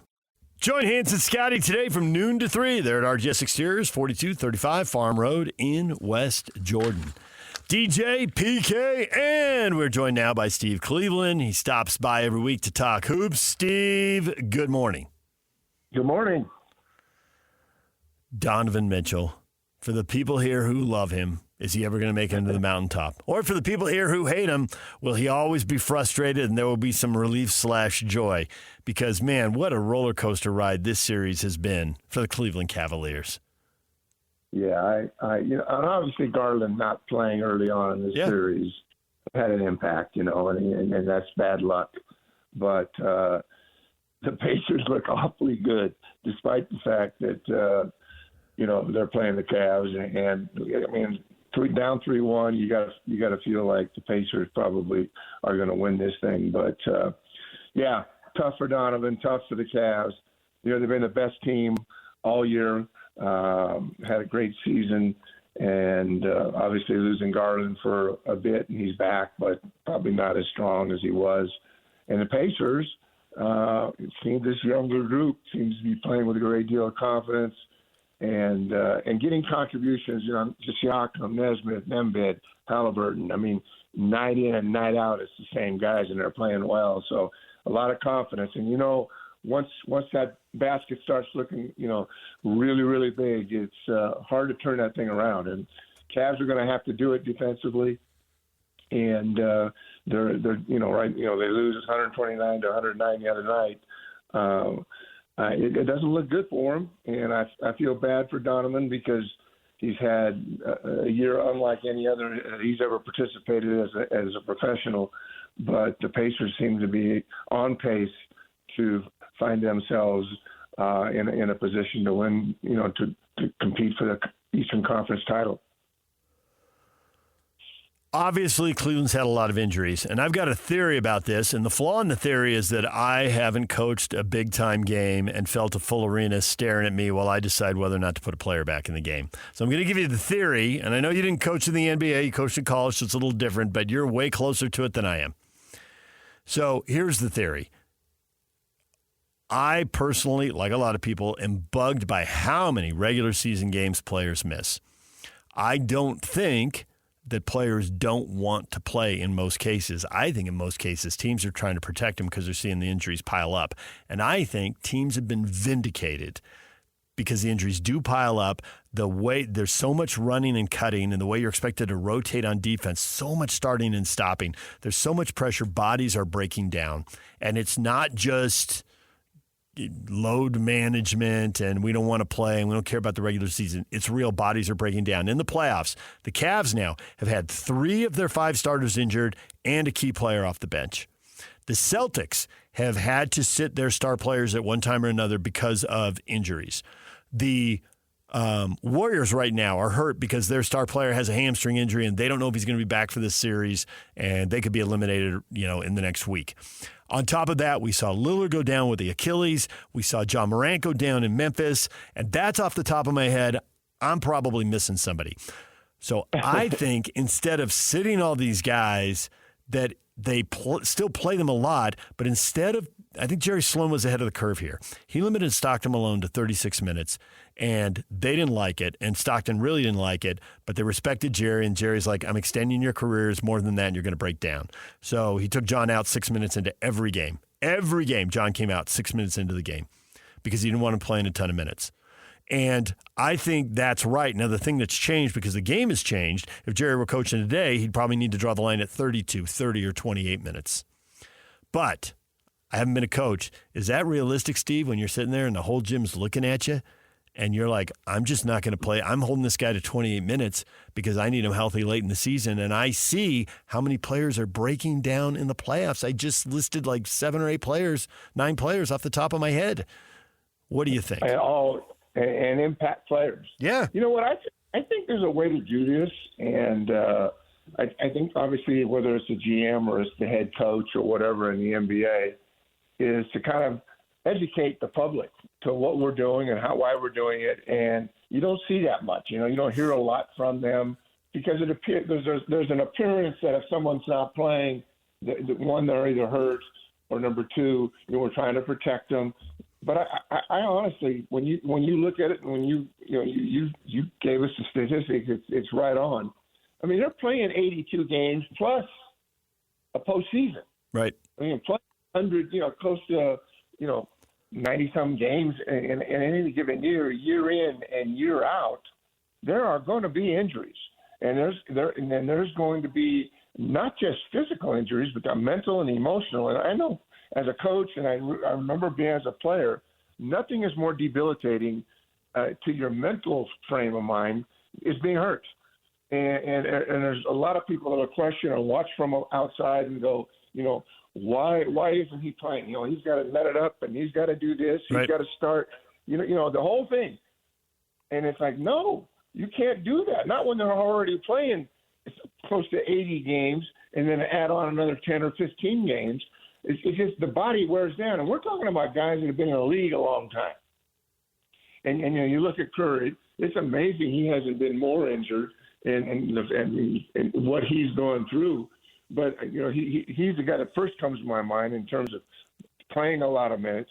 And I think also, too, when I'm looking at the Pacers, and some of these teams with more youth and they're younger and are athletic and they haven't been as prone to injuries. The Pacers have been pretty healthy. I don't remember them having a lot of guys down. The Knicks have had their share of, but the Knicks seem healthier than they've ever had been. Obviously, the Celtics, the Warriors, and even Denver, who's had some injuries, is still kind of in the mix in this thing. But I like OKC, not just because everybody's expecting them to win because they were the number one seed and so forth. But again, you got younger guys that maybe haven't had as much mileage on them, and the tread on those wheels isn't what it is for a lot of these guys who've been playing for 10, 15 years. So I agree.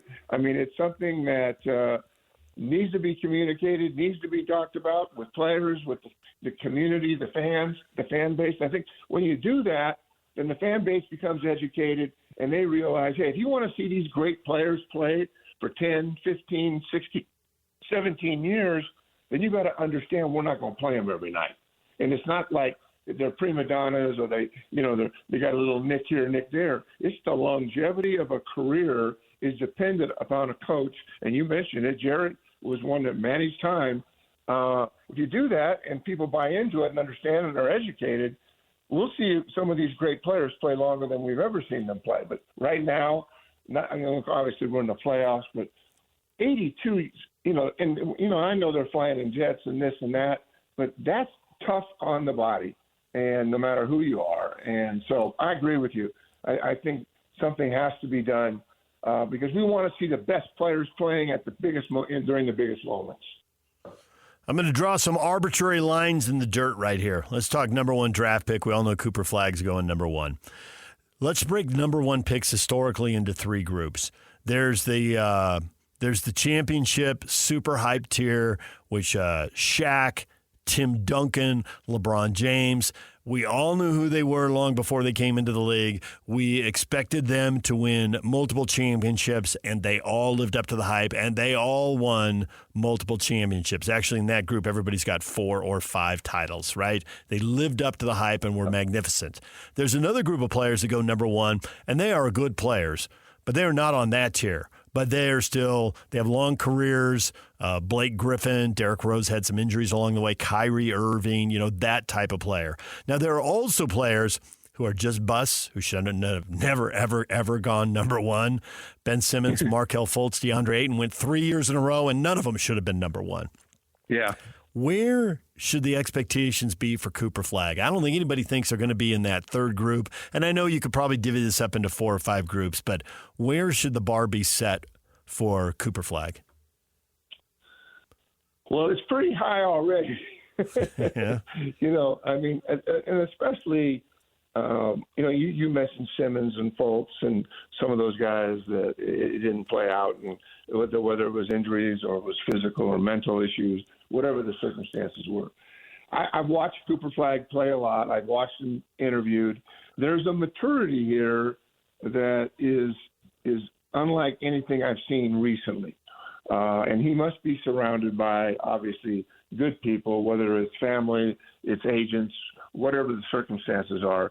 But I do like the maturity of this young man, and there's not a single part of me that believes that this kid would be a bust or that he would be injured.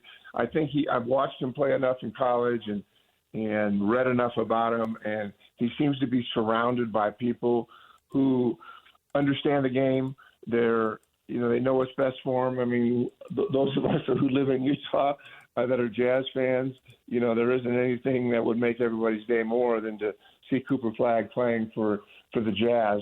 But that being said, this young man seems like everything I've read, everything I've listened to, he seems to be really prepared for the moment. I just can't imagine this kid being in the category of those that, really Fultz, Simmons, the guys you mentioned, there was a lot of hype about them. But I just believe this young man has been surrounded himself with good agents, with good physio guys that take care of him. I've watched him play. He competes. He's got a high ice basketball IQ, and I think he's going to be here for a long time. And who knows? I mean, injuries do happen, but I just don't see that happening with Cooper Flagg. And I'm just hopeful that we can figure out.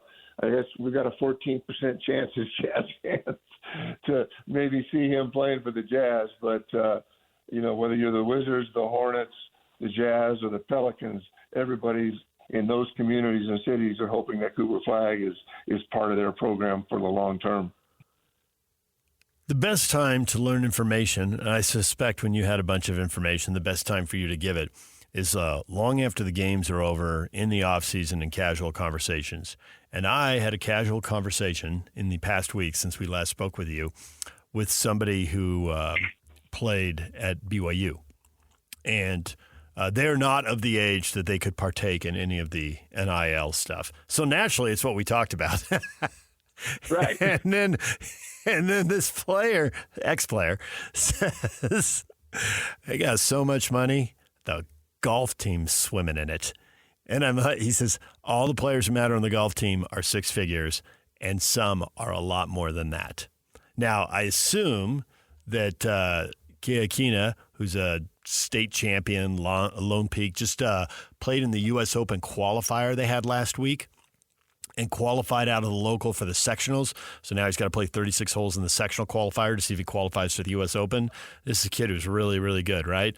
High school state champion, qualified for the U.S. Open sectional.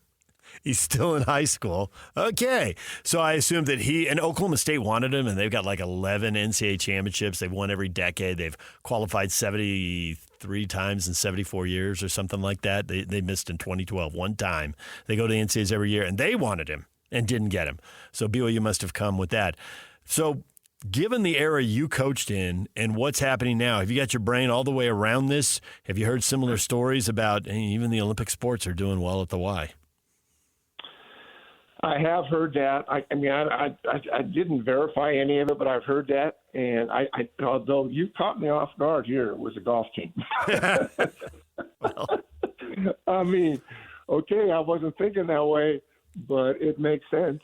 And I don't know how, whether it's men or women, whatever the sport is. I think it's equal rights for everyone, and I think it goes beyond that, and I think you can speak to this too. I think the BYU fans legitimately take a lot of pride in these other teams, and they create a lot of excitement on campus. Now, they don't create football excitement. Let's not get crazy, and they don't create men's basketball. Let's not get crazy, but women's volleyball, men's volleyball, women's soccer. Off the top of my head, those three, I've seen those crowds. They're great. Now they're in the 5,000 range. They're not in the 50,000 range, but that's great. And I think that even though it doesn't draw fans the same way and have the same energy, there's a lot of pride around what cross country and track athletes have done individually and as teams winning championships. So unbelievable. Yeah. Yes. No, I agree with you. And it really, BYU's done an amazing job. And I've had relationships with the soccer coaches and the cross country coaches, and more recently, and being around them and being at events where they're at, and there's an expectation for every. You're right. I mean, you don't want to say this in an appropriate way, but you look at all the cross country championships that BYU has won and track championships. And, 10, 15, 20 years ago, kudos to them. And, there wasn't NIL money. There wasn't a portal. There weren't the things that we see today. But as I look at these teams and I watch them and I know the coaches, and it's just a completely different environment. And I know at BYU and being there, not just many years ago, but as I'm on campus and I go to different events, I mean, it's like Final Four time. It doesn't matter. I mean, there's so much excitement. There's so much energy. The fan bases. I mean, I've watched those soccer games. They sell out those soccer games. I've not been to a cross country, tournament or any of that nature. I don't know if fans are coming out for cross country and some of those types of things, but certainly for the majority of the sports, there's a significant fan base and an expectation, and there's a great following. So, yeah, it is different. It is different, and I don't think it's going to change at BYU. I mean, they have the finances. They have just outstanding coaches, and they've got a community there that supports them. And it's amazing. You mentioned earlier the number of people that show up for what in the day were, whether it was women's soccer or men's soccer or a cross-country team, you'll see a few thousand people out there. And that tells you the support, no matter what the sport was. And when you start looking at track and field and cross country and the national championships they've won, there's a buzz there. There's a buzz there in that community. They're supported in ways today that have never been supported financially, as well as physically and emotionally, and showing up to games. So it is different, so different than when you and I remember. Being in college, and then I remember it and you remember it, and, watching collegiate athletes, there's just a different commitment, there's a different energy, and there's a different expectation. You walk some of those athletes into Crawford Hall at UC Irvine and listen to the gas. Back in the day, am I right? Oh, man. I love it. All 3,000 of them. 2,500. I was on a folding table sitting on a stage. I don't think there's nobody in this state that can pull that out and be talking about Crawford Hall at UCI. Nobody except you and me. I was sitting on the stage, and it was a folding table, and I'm plugging everything in, and they're coming in for the game, and they're setting up folding chairs, and I'm like, wow, this is wild. I can't. Hey, listen, I'll tell you what's wild is the number of concerts. I can still remember the concerts they'd have there. And I'd be standing, as a student athlete, I'd get as close as I could to whoever was playing and I was singing. But I can still remember these huge speakers just blasting away at that little small venue. And today I have a real problem with hearing. So, well, we know why. Yeah, now I know why, Oh, but it was a good. I'll just say Alta High has a bigger gym than Crawford Hall. Absolutely. Yeah. All right. Thanks, Steve. Appreciate it. Nice to see you, bud. All right. Yeah. Not just Alta, but I've been to Corner Canyon, I've been to Murray. Yeah, they're all bigger than Crawford Hall. Steve played his college basketball at UC Irvine, and Crawford Hall was the bandbox they played in. And when they went D1, they had to get a new place, and now they play in the Bren Center, and it seats 6,000. It's fine. Crawford Hall. If you'd been in that place, Jake, oh, man. So, my wife's from Orange County, and her family's all from down there.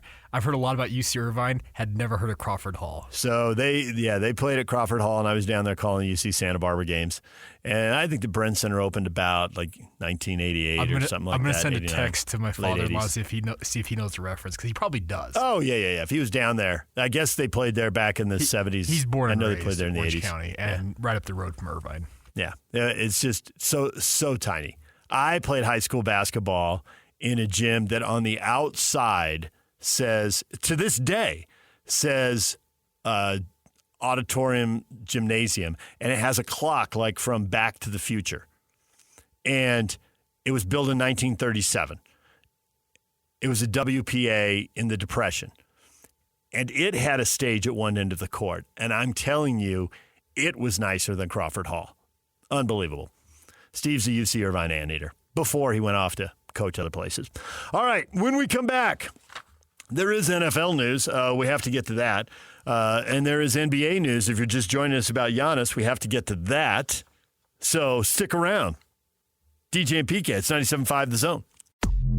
This is Jake Scott and Ben Anderson.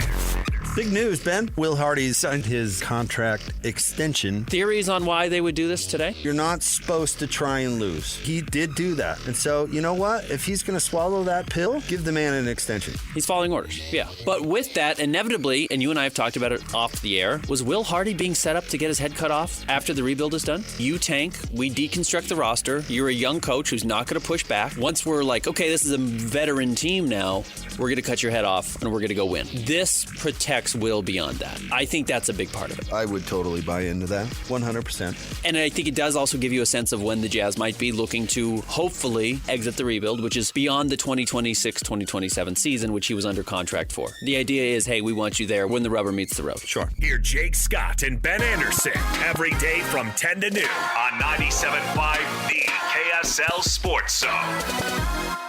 DJ and PK brought to you in part by Teton Wealth. Ethan Millard with Teton Wealth will be live in studio with Hans and Scotty tomorrow to help you with your retirement plan. Tune in or visit retireteton.com. The big news of the morning, breaking less than 2 hours ago, Giannis Antetokounmpo out in Milwaukee. All right, that's not what it said, but that's what it means. That's what it means. The question is when? And where's he going? And for what? The exact tweet that sent this all off, here it is. Two-time NBA MVP Giannis Antetokounmpo has not made any firm decisions, but for the first time in his career, he is open-minded about whether his best fit is remaining in Milwaukee or playing elsewhere, league sources told ESPN. I don't think he ever says more than that. He's never going to say, I want out of Milwaukee. He's not going to do it to Bucks fans. He likes living there. He could have leveraged his way out a long time ago. He's bonded with people, whether they're inside the organization or outside. He likes it. He's not going to dump on them. He's not. And he's certainly not going to dump on them publicly. So this is the most we get. In NBA speak, this means I want out, move me in the offseason. Cooper Flag's available. Time to rebuild. I can't win anything next year. Let's do it now. Joining me right now from vacation, he'll be back tomorrow, Patrick Kinahan. PK, good morning. Tonight's going to be a good night. NBA Draft Lottery, people. We are now, the countdown is on, PK. We are now about 8 hours and, 45 minutes away from knowing who's drafting number one. Tonight's the night. You've got it's gonna be all right. Got such a repertoire. So many songs about tonight. Because tonight, Jazz will win all. There's already tons of speculation about where Giannis is going. A lot of that speculation involves Team X getting the number one pick, and then either Cooper Flag's in the deal and that excites Milwaukee, or Cooper Flag's in that team and makes him an immediate contender and Giannis is willing to go there. And you know the team that doesn't get mentioned in either one of those scenarios? Your Utah Jazz. I don't want Antetokounmpo for Flag. No way. I want Flag. I get it. And I said this earlier in the show. The Jazz management has said multiple times, we want to open a championship window and keep it open. I think the team that trades for Giannis is going to give back so much, they're going to have a championship window for 2 to 3 to 4 years, but that's it. And they want to have a window open for a long time. Giannis isn't the way forward for the Jazz. And now that you have these betting markets that are open, I mean, everybody has already written a story about who the odds-on favorites are and where the odds are. And the Jazz aren't being even mentioned in the top, 8, 9, 10 options. For Antetokounmpo? For Antetokounmpo. Oh, why? What makes him so special? The fact he's an MVP. Well, two-time MVP with an NBA championship. I think it's that. And he's still 30 years old, so he's still got at least 2 and maybe 5 years left to contend for a title. And with the game on the line, he passed the ball to Chris Middleton. Yep. Come on. Come on. Because we get one does not make you the greatest where you must sell all things possible to achieve him. So I'm not so sure. I mean, he's a nice player and all, but let's not go crazy about him. And so he got one, so that makes him better than if he was playing Karl Malone today. That makes him better than Malone just because he got one. I don't buy that at all. Okay, well, but him playing Karl Malone isn't the question. The question is, does he return the Warriors to a championship level? Would he elevate the Rockets or the Spurs to the championship level? Could he lead to a quick rebuild with the Heat or push the Lakers over the line in LeBron's 40s? No. Nets, Suns, Thunder? No. Well, he's going somewhere. The answer is somewhere in there is a yes. Of course. Yeah. Oh, I don't know that. No, he can go somewhere. You said, does he put them over the top? You didn't say, is he going to be traded? So your point is he's not going to make any of those teams champions, which is also, that we see a lot of quote-unquote big trades, and everybody in the NBA gets hyped up about it. But, man, a lot of those trades don't yield championships. A recent example would be Damian Lillard to Milwaukee. A more recent example would be Kevin Durant. That's more recent? Huh, okay. Well, the Bucks are at least making the playoffs. My gosh. Yep. So Durant, yeah, you're right. It was a hype deal, him going to Phoenix, and they're not in the playoffs. Yeah. So, I mean, I didn't, the timeline wasn't what I was looking for. It was the crappy result of the deal. How much they missed the championship by, an even wider mark. Yeah, I mean, he's a good player, but what are you giving up? Exactly. So I have to see what they're giving up. What does Golden State have? Golden State needs a third team. They are lucky in that, and I think they've changed management now. But they won their titles, and Bob Myers, I have no idea who he was until he was on TV. Well, they're the same guys who drafted Moody in the top 10. They're the same guys that drafted Wiseman at number 2 or 3. So let's not act like they were just so invincible. They could have another window open now, but they gagged when it came time to picking the right players in the draft. So you just never know what's going to go on. And if you pick the wrong players in the draft and you got the second or third pick, I'm all of a sudden thinking that you're going to make some great trade that's going to elevate you even more so when you've got a 35-year-old Curry, an injured kid. Now, they haven't lost yet, so who knows? And Butler, who disintegrates everywhere he goes. It's just a matter of time before that blows up. So let's just hold off and see what we got here. I'd rather focus on the Jazz winning the lottery tonight. Yes, because that is going to happen, man. Again, I have the burning right in the pit of my stomach every time I talk about it that this is going to happen. I can tell you this, man.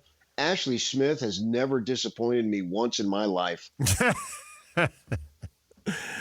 Ashley Smith, of course, will be representing the franchise at the NBA Draft Lottery. And I'm glad I thought for a second there that she was Cooper Flagg's agent when you said representing the franchise. Because he is the franchise, man. Everybody's holding their breath, waiting to land Cooper Flagg tonight, 5 o'clock, or probably around 5:15 or 5:20.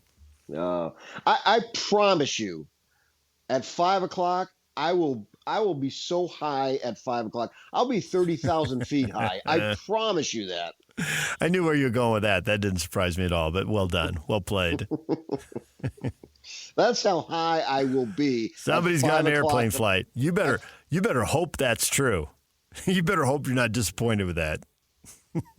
No, heck, I'm going to be like Bernie Sanders. I'm going to charter. I need to be in Utah. You're going to charter.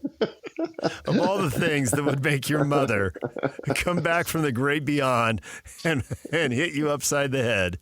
Hey, you chartered an airplane. That'd do it. I wouldn't be the only one who had to come back early. I need to be in Utah. Nice. Nice. Tonight's going to be a good night. He's got jokes. Scotty G's laughing. Scotty G's like, give me another one, PK. Let's go. Let's go. You miss one show, you got all this material, you know? I know. I do. I do know. You're right. Keep them coming, baby. That's why Leno went down to Hermosa every Sunday. He did. He did. Just can't hold this stuff in. You'll explode, man. Right. You got to let it out. You got to do what you got to do, man. All right.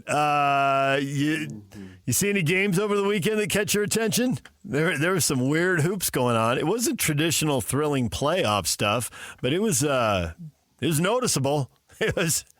It could not be ignored. The Pacers are up by what? 41 at halftime? What just happened? Yeah, what's the severity of Mitchell's, ankle? That could blow up. Because, man, my gosh, after game 3? Oh, boy. I know. I thought to myself, did the Jazz not get enough in return? Because they've been lauded for everything that they've done as far as the trades. And I'm thinking, wait a second here. Did they really get enough? I don't think there's, in my mind, an issue as far as what they got back for Gobert. But did they get enough for Mitchell? For Mitchell. And because I know everybody goes ape, over Markkanen. And I think Markkanen's a nice player.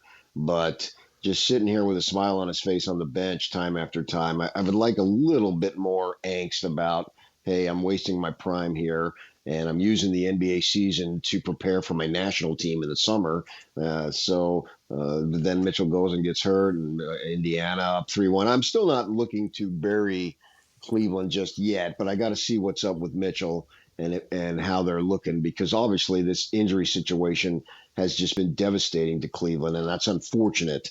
So we'll see what happens there. Yeah, the injuries have plagued this entire postseason, and it just means more of the guys missing games next year and more of the load management stuff, because it's real. These guys are breaking down in the biggest games. And but the load management doesn't prove anything. It hasn't saved. It didn't save Damian Lillard, and it didn't save John Moran, and it hasn't saved Steph Curry, and it hasn't saved 4 different Cavaliers. And who have I forgotten? But that's the Celtics. Celtics have had different guys miss playoff games. Yeah, I don't know that I'd put Porzingis on that list because he's been missing games forever. Yeah. Well, but there are guys who break down and do that. But also, Tatum sat out a game, didn't he? He did, but they knew that they had that situation. They did know they had that. The other ones are more catastrophic. Right, and obviously they had a convincing victory against New York. And it's always been my theory is that if you need a building to win a game, you're not good enough. Yeah, we're past that there. I mean, the road team's like 10-4 now. I mean, it just... Yeah. It's crazy. And I think that you track it over time, and I'll bet if you track it against things like the performance and catching up to hydration, how important that is, and getting guys off commercials onto charter jets, that's where you see that home court advantage number. You know, if you track it, you see it trending down. And it's still over 50%. You've still got officials maybe, impacted a little bit by the crowd and all that, but it's trending back closer and closer to 50% in lots of sports, not just the NBA. Yeah, NFL home court advantages, home field advantage has dropped over the last 20, 30 years. Bill Kennedy doesn't care where he refs a game. Bill Kennedy. Mr. I don't know any of the refs' names pulls out Bill Kennedy. Well, somebody was saying, we were talking about Bill Kennedy. Jake Scott, asked him about Bill Kennedy. I remember him mentioning Bill Kennedy. And I have no idea who Bill Kennedy is, by the way. But I just remember him and I don't even know why he was talking. And I know he's coming in at the top of the hour. You could ask him during the break, what's the deal with Bill Kennedy? Because PK remembers his name. And I don't even know why I remember his name. But I remember him saying something about Bill Kennedy. So other than that, let's see. And OKC, huge gut-out win, grind-out, classic playoff win. Yep. That's the way you need to play to be able to get that. I still think, I don't want to say they're in trouble, but I still think it has an opportunity to go 7, and we'll see who plays better in Game 7. So, and I'm not – right now, to me, I could go either way. You make a case for either team, and you make it strong enough, and I could say, yep, I can see it going this way. I could see it going that way. And that's for me as a fan. That's exactly what I want. There's no NBA team that I root for or against. I mean, I want the Jazz to win for work purposes. I've said that a million times, but I have no personal interest in terms of fandom for any team. I just want to watch. And this is a classic series where I really don't care who wins, but I'm going to be entertained. Now, a different form of entertainment because it has the opportunity and the possibility to be a grinded out game. But in the postseason, I'm okay with that. I don't know that I'd want to see a steady stream of that over the course of 82, and the league doesn't want to see that either, and the players don't. But in this type of situation in the playoff, I'm okay with it. PK, safe travels. We will talk to you again tomorrow morning. All right, we're going to win. Cross your fingers. Both of my hands, man, index and middle finger right now, both crossed. 5 o'clock tonight. I'm going to be so high because Cooper Flag is coming our way. 8 hours and 30 minutes from now, we will have all the answers. DJ PK, it's 97.5 The Zone. Promised a little NFL news this morning. Shall we get to it? Yak, you are very excited about this. The Thursday night season opener has been announced because the NFL is so good at PR. P. Rozelle, commissioner, was a PR person. And P. Rozelle, of course, is long retired and long gone now. But the legacy lives on. It's like the whole thing, they just get the PR thing, and nothing gets in the way. You're shy, you don't like being in front of cameras, you're a private person. Too bad, get out there and talk. Quarterbacks, coaches, even gyms and owners, all year round, they never go away. They're always selling their sport. So the schedule reveal becomes a big deal. And then all the partners get to do schedule reveal to a degree, because Wednesday night they've got a show on NFL Network. But the NBC on the Today Show gets to announce the opening game. So it's the Cowboys and the Eagles. Well, we knew it was going to be the Eagles because they always put the Super Bowl champion in that spot. There's a little bit of advantage, right? You get a couple extra days to get ready for game 2, I suppose. Spread those games out a little bit. I'm surprised the NFL hasn't gone to an opening week. Why not? Why doesn't ESPN have a game on Monday? Why didn't even open a week earlier with a Sunday night football game and then ESPN on a Monday and give CBS and Fox Tuesday and Wednesday games? I'm sure they'd pay for them. Give Amazon the Thursday game. Why not just spread out week 1? This is easy money. Why is the NFL missing out on this?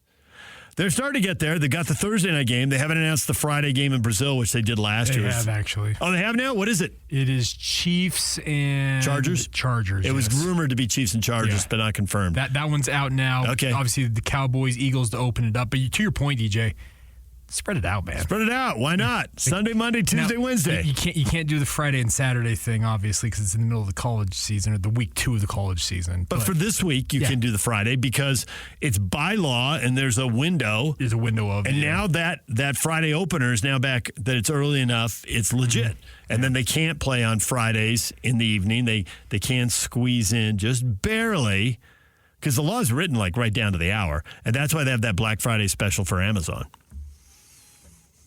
And that's why they're going to put more games and 2 more weeks of the season out there in January and February. Take all the TV windows. It's literally the one flaw with the 16-team college football playoff is where can they put games and maximize their audience?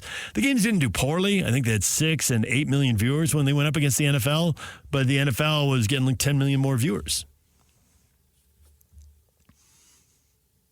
Cowboys in the opening night is a no-brainer. You know, for all the pushback we get here about the teams that are always on TV in Utah, it's not accurate. The Broncos are always on, and now we're getting pushback because the Chiefs are always on. You know who's on the most? You can literally count it up. It's the Dallas Cowboys. And they were on every single week until the finale when they were eliminated. Yeah, but they're not good, but they still get eyeballs. Doesn't matter. And it's the NFC East, so guess what? Here we go. Doesn't matter. And these other teams are missing, like the Chiefs missed 2 games, and one of them was Carolina. And I'm trying to think what the other game was, but they played a terrible Carolina game. The Chiefs weren't on TV. The Broncos and the Raiders, for people who complain about them being all the time, they seem to miss 4 times a year. I think the Broncos are better now, and they're going to be better. New quarterback, new coach, you know. So I guess it'll be a second-year quarterback and a third-year coach, and they're coming off a playoff, so we'll probably see more of them. But, man, the Cowboys, quarterback's hurt. Coach is a lame duck, eliminated from the playoffs. It doesn't matter. They're terrible. So I don't think anybody knows what they have in the Cowboys. I don't think they're very good on the line of scrimmage now. They spent a lot of money on big-name skill position players, but if you're getting beat at the line of scrimmage, how far are you going to go really? Dak Prescott's back, but we'll see if he stays back. More injuries when you get older, and Dak's getting older. So front load Cowboy games and get the maximum audience out of them. Cowboys on a Thursday night against the Eagles, no-brainer to open the NFL season. All right, there's a little NFL news for you. Chargers, Chiefs, and they'll continue to leak out one at a time here over the next 48 hours. Every network, CBS, Fox, Amazon, not really a network, but a streaming service. They all have like a window. They all have a window to roll out 1 or 2 games that are really important to them. All right, DJ and PK, and then Wednesday night we get the full schedule. DJ and PK, Jake's going to join us next. We'll talk about Giannis and where he might go, and the Jazz and what they might do. That's next. Stay with us. Hatch, are we not speaking and I didn't know? We're always speaking. What are you talking about? Are you giving me the silent treatment and I had no idea? Hatch just asked me to do something through David in the break, which was quite strange. David, will you tell Jake to... Once you explained it, though, it made more sense. There's also times that a certain somebody it's not going to stop him from making fun of you right now on the radio. Will ignore me, and I have to go through certain other people to get I see. attention. I see. So it's kind of a habit kind of thing. A little bit. Nominate the youth sports volunteer you know for the Hercules Hero of the Week. Submit your nomination at kslsports.com/contest and listen every Thursday to JJ and Alex for the winner. Help us celebrate the efforts of those volunteers making an impact with the Hercules Hero of the Week, sponsored by Hercules First Federal Credit Union and Beehive Meals. I've told you, David, I hold the nomination for that over the heads of the coaches of my kids' soccer team. Nice. You know? Like, Sadie better play. If you have any hope. If you want to get that nomination, she better play a lot. You know what I mean? How are you? I'm good. How are you? Good. Good. The moms in your life have a good day yesterday? Yes, I believe they did. Excellent. Hatch, moms in your life did all right? Yeah, doing great. You? Oh, yeah, it went well. It did teeter there for a second. Oh. Uh-oh. Yeah. I really feel quite foolish about this. Did you ruin breakfast? No, but I did have, I tackled making potato salad, and I had to do that multiple times, but that's not what I'm talking about. Oh, okay. I overcooked the potatoes there at the beginning. Don't do that. Okay, it happened. My wife wanted a picnic. We invited my mom along and deciding where to go, and we thought, let's bounce up Mill Creek Canyon, There's Okay. a bunch of I'll picnic bet it was spots. packed. Understatement. And especially with the weather yesterday. And here's where I really do feel foolish, because my dad and I were talking before as we're like planning, and we're like, I bet people are going to brunch and stuff. I bet it won't be crowded at all. Dude, I mean, everybody in the valley had the same idea. I think at least like 30% of the population was up Mill Creek Canyon. Yeah, Mill Creek Canyon is awesome. But a lot of places in nature that are awesome get loved to death. Yeah. And that's why Especially you now Mother's need a Day. reservation to go to Yosemite. And now you need a reservation to go to Arches and Zion. I'm And, actually, well, yeah, I'm pro the reservation thing. And actually, Mill Creek Canyon does do reservations. It just doesn't start until June. So it was a bit of a free-for-all yesterday. But I like spontaneous, but spontaneous goes out the window with reservations. So yeah, but you don't. the stress of logging in somewhere and having to get in the first minute and be lucky to get a reservation, it's hard. Well, let me tell you this, though. I'll give you a ski example.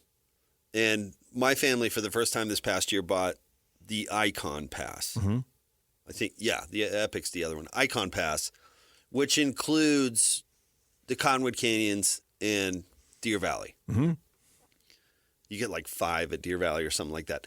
Deer Valley has reservations.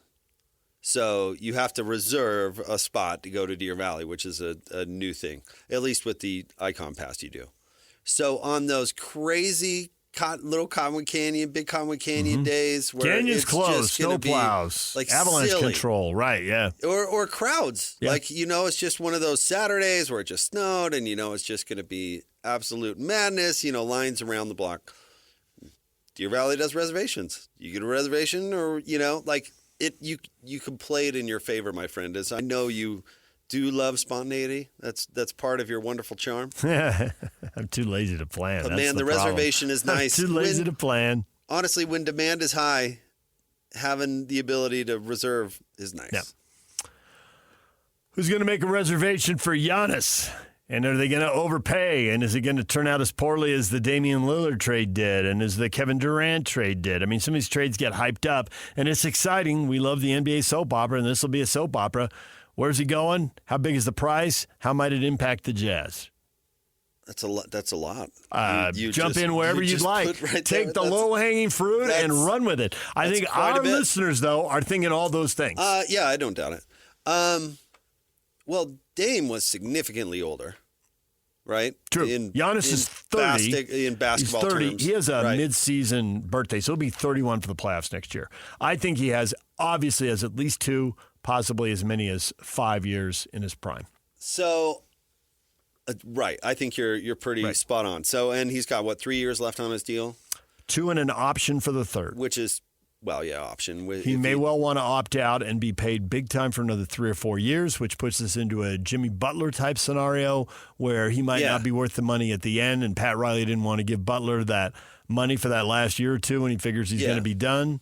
So I guess, all these things factor into which trade happens. I guess what I'm getting at is, listen, you brought up some examples of big players that have moved, Didn't work out. that have been a failure. Yep. I will bring up 2 which I thought were going to both be failures that didn't turn out to be. And that would be? So the first one I would say is Kawhi. Toronto, he told Toronto, he said, don't do it. I'm one and done. I'm not doing it. I'm not staying there, whatever. Yep. Don't do it. And Not they worth bet it. on the 1 year, and it worked. And it worked. So in Against one all way, odds. against all odds, it worked. Yeah. With the ball hopping on a rim 14 times against Philadelphia, with the Warriors having not one but two major injuries. But the Raptors didn't fall out of nowhere. They were an Eastern Conference Finals team, and they needed another gear. Right. And Kawhi was that gear. They get the title. I'm guessing Raptors fans wouldn't trade that even though we left. So that's one example of a success. I'll give you the second one, and then I'll explain how it works with Giannis. Paul George. Steve Cleveland's own protege, Paul George. Yep. Tells Indiana, says, I'm not gonna stay here, so you probably should move me. Did the Pacers a favor. Oklahoma City, Sam Presti said, yeah, well, we're interested. And he said, man, I don't know. I'm not that wild about Oklahoma City. I mean, basically told him not to do it because, again, he was an LA guy, right?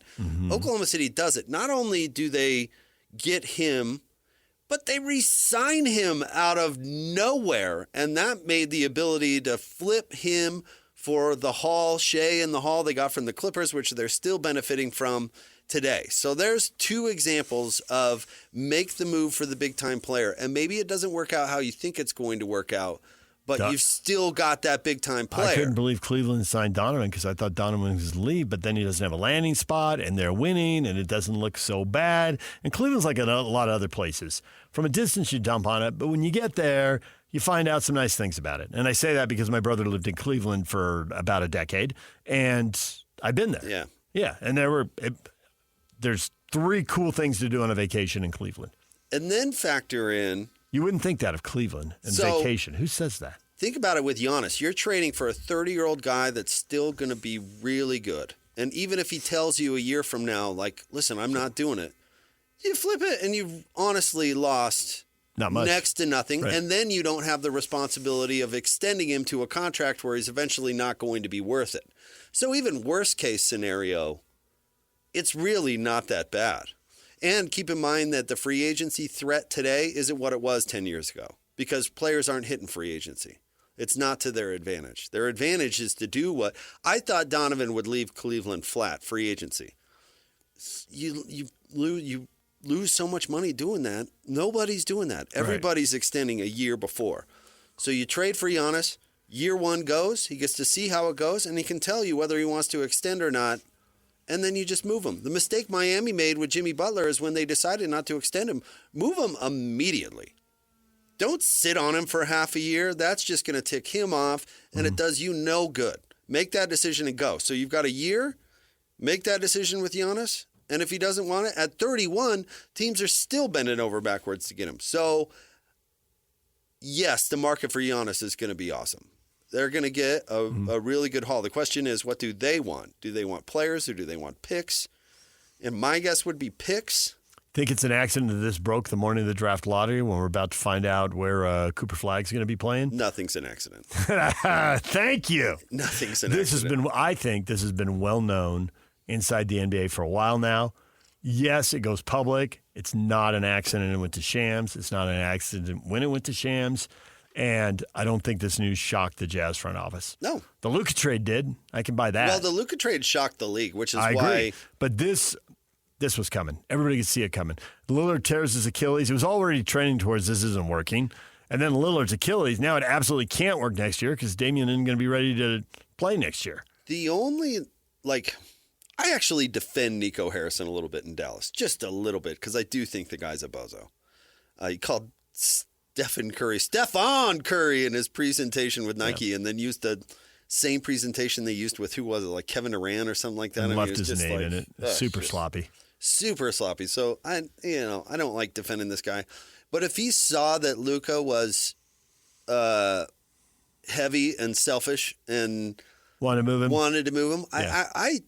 I don't necessarily think that's the wrong. What he didn't do is put the superstar player out for bid for the rest of the league, which is really how it should work, unless you're worried about Luka submarining it, which is my theory. Yes. Why they just did it in the 100%. dark in the dark of night. But where he messed up is he just should have told the Lakers, here's what Donovan Mitchell and Rudy Gobert got. Give us more picks. And if you don't have them, go acquire them and then call me back. Yeah, I don't disagree. I don't. Figure it out. But you don't get him for that little. You got to get more. Here's where Nico wasn't smart, in my opinion.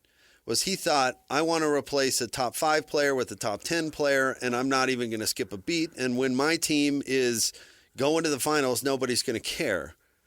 But Kyrie gets hurt, and then Anthony you traded Davis. a younger player for an older player. I think that's a red flag. That's what he Nico traded for an injured guy. That's a red flag. That's an what, oft-injured guy. That's what Nico thought. But the other thing that they were worried about is the Lakers were worried about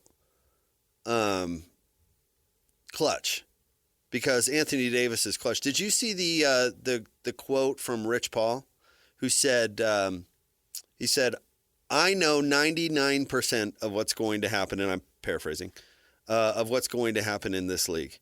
I didn't know about that. Mm-hmm. And he represents one of the guys involved with the trade. And then LeBron, it's like the first time in LeBron's speaking career that I've actually believed him, where he goes, I had no idea. I believe that because they didn't want Clutch involved either. They wanted to just make the move clean. Clutch would have put the brakes on it from the Lakers' standpoint because they don't want Anthony Davis in Dallas. And Dallas didn't want Luka to submarine it because he wanted his Supermax extension, which no doubt he did. They needed to get more. None of that stuff is now relevant with Milwaukee. So this is going to be a much more expensive superstar. If you were Giannis, would you try to stay in the East? Or does he have enough say to make that happen? I wouldn't care, honestly. I'd be choosy situation. about a situation. Yeah. I'd be choosy about a coach in a front office. Players come and go, but find me a front office that does it the right way and find me a coach. Like, honestly, if I were Giannis, I'd love to go to Oklahoma City. I don't know if it's the right thing. I heard you talking about that earlier today. I was surprised the odds weren't better on that. Yeah. And I don't think Oklahoma City knows until they see how this playoff plays out. I mean, if they win the championship, keep the band together, and go. Can you imagine Shea drawing so much attention that Giannis actually has to go up against single coverage for once? That would be awesome. I can only think of 2 teams that have won a title and immediately made a big move. So it could be done. They could do it. Dallas did it. They won the title in Nowitzki, and they tore that thing down, and we'll attract someone as a free agent, and that didn't happen. How many, though? In Houston, you got to way back, but Houston traded for Drexler the year after they won the title. Usually. And repeated. That worked. If you are a title contender or title winner or whatever, you have spent it all.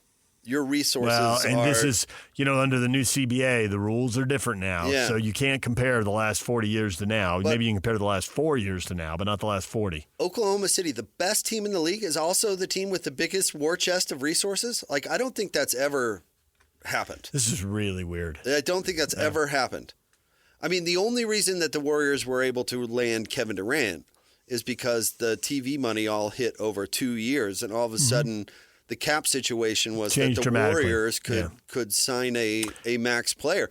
The Thunder could legit have the cap space and the picks to acquire what's Giannis, the second best player in the league, third? The only thing that comes close is the Lakers had Kareem and got the number 1 picks in 80 and 82.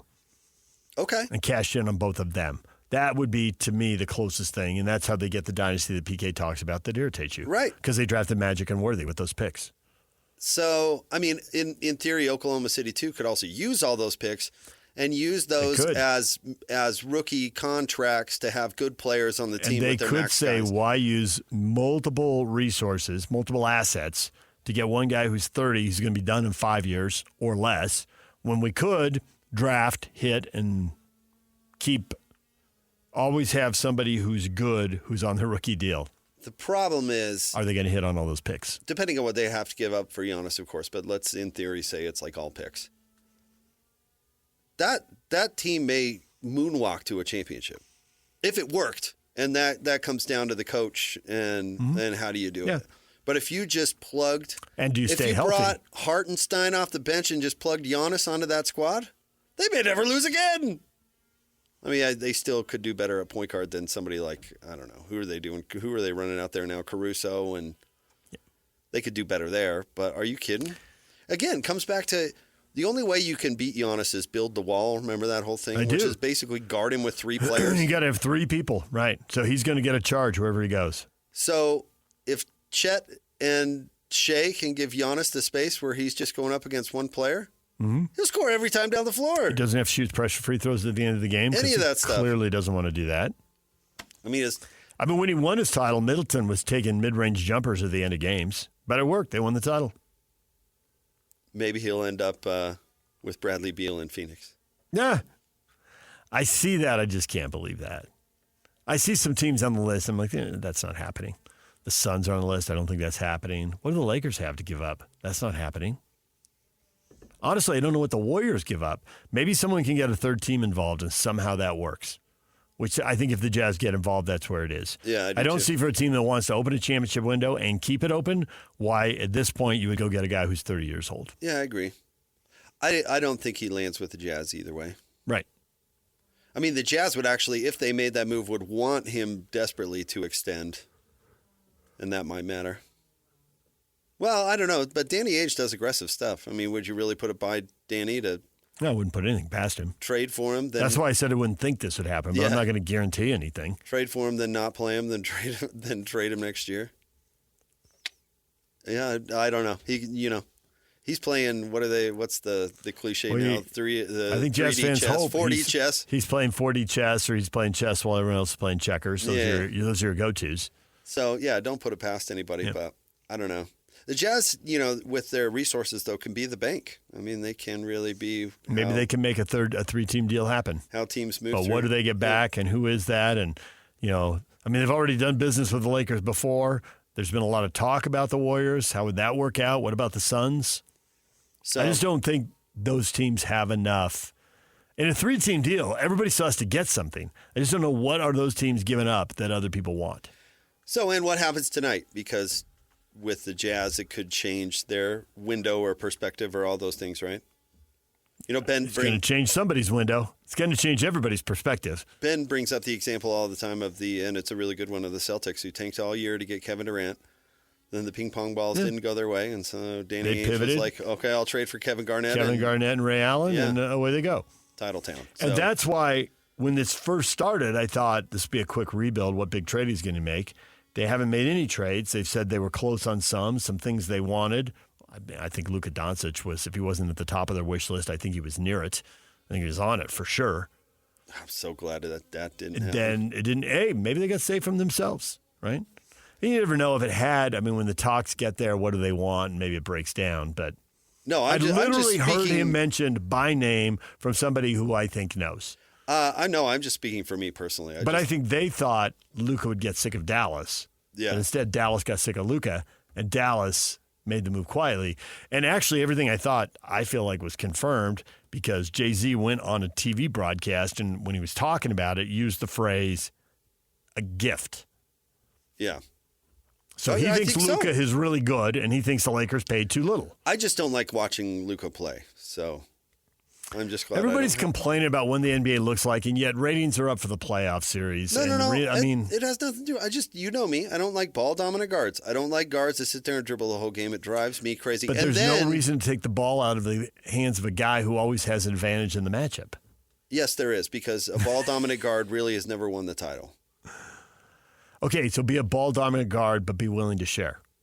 So, Michael Jordan didn't let the air out of the ball for the whole 24 seconds. That's true. That wasn't his game. It wasn't Kobe Bryant's game. You don't like. So it's not being ball-dominant. It's his pace of play is too slow. Pace of play, which I totally agree. No, if you, I don't like the slow pace of play either. If you have the ball dribbling for 80% of every possession, I don't care what your matchup is. That's not championship basketball.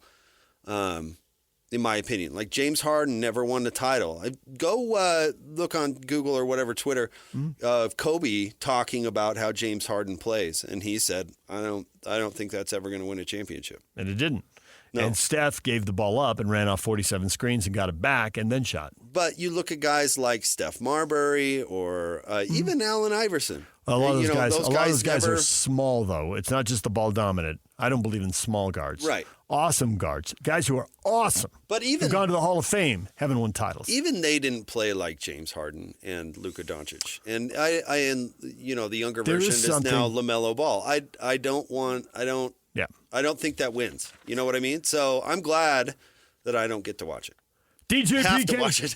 It's 97.5 The Zone. Everything you missed in this show. Next, Jake sitting in for PK. Stay with us. Accessing.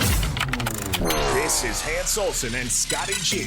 The head coach of the BYU Cougars, Kevin Young. Coach, I got to know, with what you've put together, how excited are you to get this 25-26 season rolling? Yeah, obviously, AJ gets a lot of those headlines, but then you tack on the return of Richie Saunders coming back, and then you bring Rob Wright in, who's obviously a heck of a ball player. I think we have a nice blend of continuity from last year's team and blending in a lot of high-end talent, which on paper looks good. It's going to take a lot of work for those guys to come together. But, in terms of excitement, extremely excited. Especially, I'm operating more from a level of confidence, having a little bit more familiarity with what we're walking into, whereas last go-around, I had no idea what to expect. So that's given me a lot of confidence here in this offseason. Catch Hans and Scotty weekdays from noon to 3 on 97.5, the KSL Sports Zone. 9 a.m. Slacker Radio headlines brought to you by Trajan Wealth. Call Trajan Wealth today, your local trusted financial fiduciary, 801-899-7600, or visit their website at TrajanWealth.com. DJ, PK, Jake Scott sitting in for PK here till the top of the hour, and then Jake and Ben will take over. And we're going to be back together at 3. We are, yes, at 3 o'clock, because today is the draft lottery. It is finally here. It's May 12th. We've waited forever. At between 5 and 5:30, they'll do the draft lottery show and sort out if the Jazz are drafted 1, 2, 3, 4, or 5. 48% chance they end up at 5, 14% chance they end up at number 1. Cooper flag is obviously the big prize. Now, people have their vibes, and I'm open to that. I personally have no vibe. I don't know what's going to happen. I think it's like a game of roulette, which, by the way, is a Vegas game that doesn't interest me I heard you talking about that. At all. I'm not a roulette I have guy either. zero temptation. To me, slots and roulette are the dumbest things ever. Why don't you just go in and light your money on fire, go flush your money down the toilet? I don't get it. Even if I did win, while winning would be great, the process doesn't look fun. Okay? Yeah. I've played cards. My grandparents played cards because I grew up before TV. I could play like 50 different card games that I played as a kid because my grandparents lived 2 blocks away. And so I could play card games all day long. I get card games. And obviously a sports book. I get that. Roulette and slots, I got no frame of reference. Couldn't be more bored by them. I don't really care about the draft lottery, except I want to know the result because I want to know where they pick. All right, I have a different. Okay, but people have a vibe, yeah. And some people are convinced, and we'll get to it in feedback in the next segment. Some people are convinced the Jazz won't get one, and some people are convinced they will. I don't know, whatever. The universe will do whatever it does, and the thing will pop up. I got to push back against two things, though. One, the people are saying, well, the Jazz haven't gotten it in 50 years, and it's their turn to win the lottery. Well, I don't think there are turns, which is why Cleveland and Orlando both won it back-to-back. And the lottery didn't even exist for 50 years. It's only existed for 40, so everything before that, who cares? And in that 40-year span, the Jazz have only won less than 30 games 3 times. They haven't been in the mix. They've been too good, which leads to another point I want to push back on. Utah deserves to have something good happen. Well, lots of people and organizations deserve to have something good happen, and yet bad things happen. And when we got hospitals for pediatric cancer, so let's not get into who deserves good things to happen, okay? Clearly bad things are happening to people who don't deserve it. I would say, though, that a lot of good things have happened here. Why are we whining? We had 2 trips to the NBA Finals, 2 All-Star games. We've had at least 7 Olympians. Maybe they all medaled, but at least 6 of them did. We've had good players, a Hall of Fame coach, executive of the year. We've had a lot of good stuff here. What we haven't had is the number 1 pick. I get granted, that's a fact. We have not. Moving up in the lottery, ever. They haven't been in the lottery to move up with any real odds. Most of the time when they're in the lottery, they're with 38 wins, 40 wins, 41, 42 wins. Of course they didn't move up. There's no odds to move up. They've been serious players in the lottery 3 times. They've got a 1 in 7 chance of winning. Maybe they won't win it this year and they'll win it next year. Who knows? Well, and the last top 3 pick they got was not even their own, right? They were the 4th worst team. They fell back to 6th, and they traded up to 3. No. I looked it up yesterday. Not Darren. That's not Darren. Not Darren. Ennis. Ennis Cantor. Ennis. Yeah, Ennis was not their own pick. That was too painful. I didn't look into that. Yeah, they booted that one, huh? Booted get that, a top 5 pick for one of the few times. Horrific. Okay, They've had a top 5 pick. This will be the. I think this will be the 5th time they've had a top. No, they've had 5 top 5 picks. This will be the 6th. Okay. Daryl Griffith at number 2 is the highest pick, and the one everyone forgets is either Exum was 5. Exum 5, yeah. And everybody remembers Williams and Cantor. That was after one of your bad seasons. Mm-hmm, yeah, it was, and they slipped a spot in that one, I think. And Dominique Wilkins of course, was a 3-pick, and they sold him to Atlanta for cash to keep the franchise afloat. So there's your 5 picks, and 2 of them were before there was a lottery. Okay, Griffith and Wilkins. So I like your Vegas comparison for obvious reasons, but I think you're picking the wrong game. And that would be what? Which you want to go Pai Gow, which I really don't know anything about. I do love Pai Gow. No. I don't know what that is. No, I'll tell you about Is that a card game though? Yes, it is. So I don't know every card game. I don't understand bridge. I never played that. Oh, I'm a fan. fan. I don't understand Pai Gow. I have never played that. I'm a fan of that too. Pai Gow, you can play forever and not lose a ton of money. Oh, really? If you're like every time I walk past, this is weird. But and I don't go to Vegas very often, but a few times for work. But when I walk past the Pai Gow table, there's never been anyone at it. Yeah, because few people know how to play. If you know how to play poker, you can play Pai Gow. So why do they have square footage they're not making any money off of? I digress. Yeah. Go ahead. What was your point? So I'll tell you a story about my mom and my grandmother before that. Going to a buffet in Vegas. I better settle in. No. This is pretty short. All right. We play every time we go eat in Nevada, whether it's Mesquite or Wendover or Vegas. Mm-hmm. Go to a buffet, a restaurant, usually, if you're in a casino or whatever. My grandmother and my mom play Keno every time. You know what Keno is? Keno's where there's like a screen up in the corner of the room, and there's squares on it, and there's like numbers. It's like some version of bingo or something. So you pick 6 numbers, 10 numbers, 12 numbers. It all affects your odds and how much you can win. So it's like a cross between bingo and a lottery? And then, yeah, kind of. And if 4 of your numbers come up, you win this amount. If all of your numbers come up, you win this amount, right? But it's like slots in that you don't know how randomly generated it is or isn't. Right. Yeah, I don't like that. You know what? I feel like I can get taken. I'll tell you, because the house knows if anyone picked the number, 11, and if they didn't, then they just make the number 11 come up, and now they don't have to pay. Now ask yourself, David, if 12-year-old me cared about any of that. Probably not. No, it was lights and numbers. Ooh, it was a fun way to kill time before your food came, baked potato arrived or whatever. You know what I mean? Okay. And so I'll tell you this: years of my youth with my mother and my grandmother. This is like, several meals a year. I don't think we won ever. Like, ever. I mean, and they kept I don't playing. think. But so then, this just reinforces everything I thought about this stupid game. But then you bump into other people who was like, my grandma won $100,000 at Keno, and it just seems it's like the most unlikely. It's 14% would be generous to win a Keno. You know what I mean? Okay. So, but ask yourself if the Utah Jazz are like me and my family, or if the Utah Jazz are like that random whose grandma won $100,000. They're like me and my family.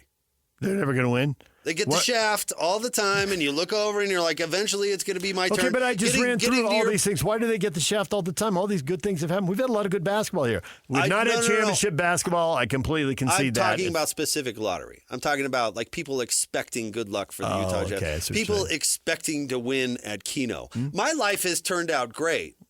But not because of Keno. Because of Keno. Now that brings me to my point. Yeah. Like I argue with the tank note fans all the time that like if you are planning your franchise around a 14% chance at one specific player, then you're doing it wrong. Agreed, but I think while they would certainly welcome, embrace that, and they've done everything they can to get to that, to give themselves the best chance at Cooper Flagg, I do think off what they've said and off what makes sense, because sometimes people say whatever they have to say, but off what makes sense.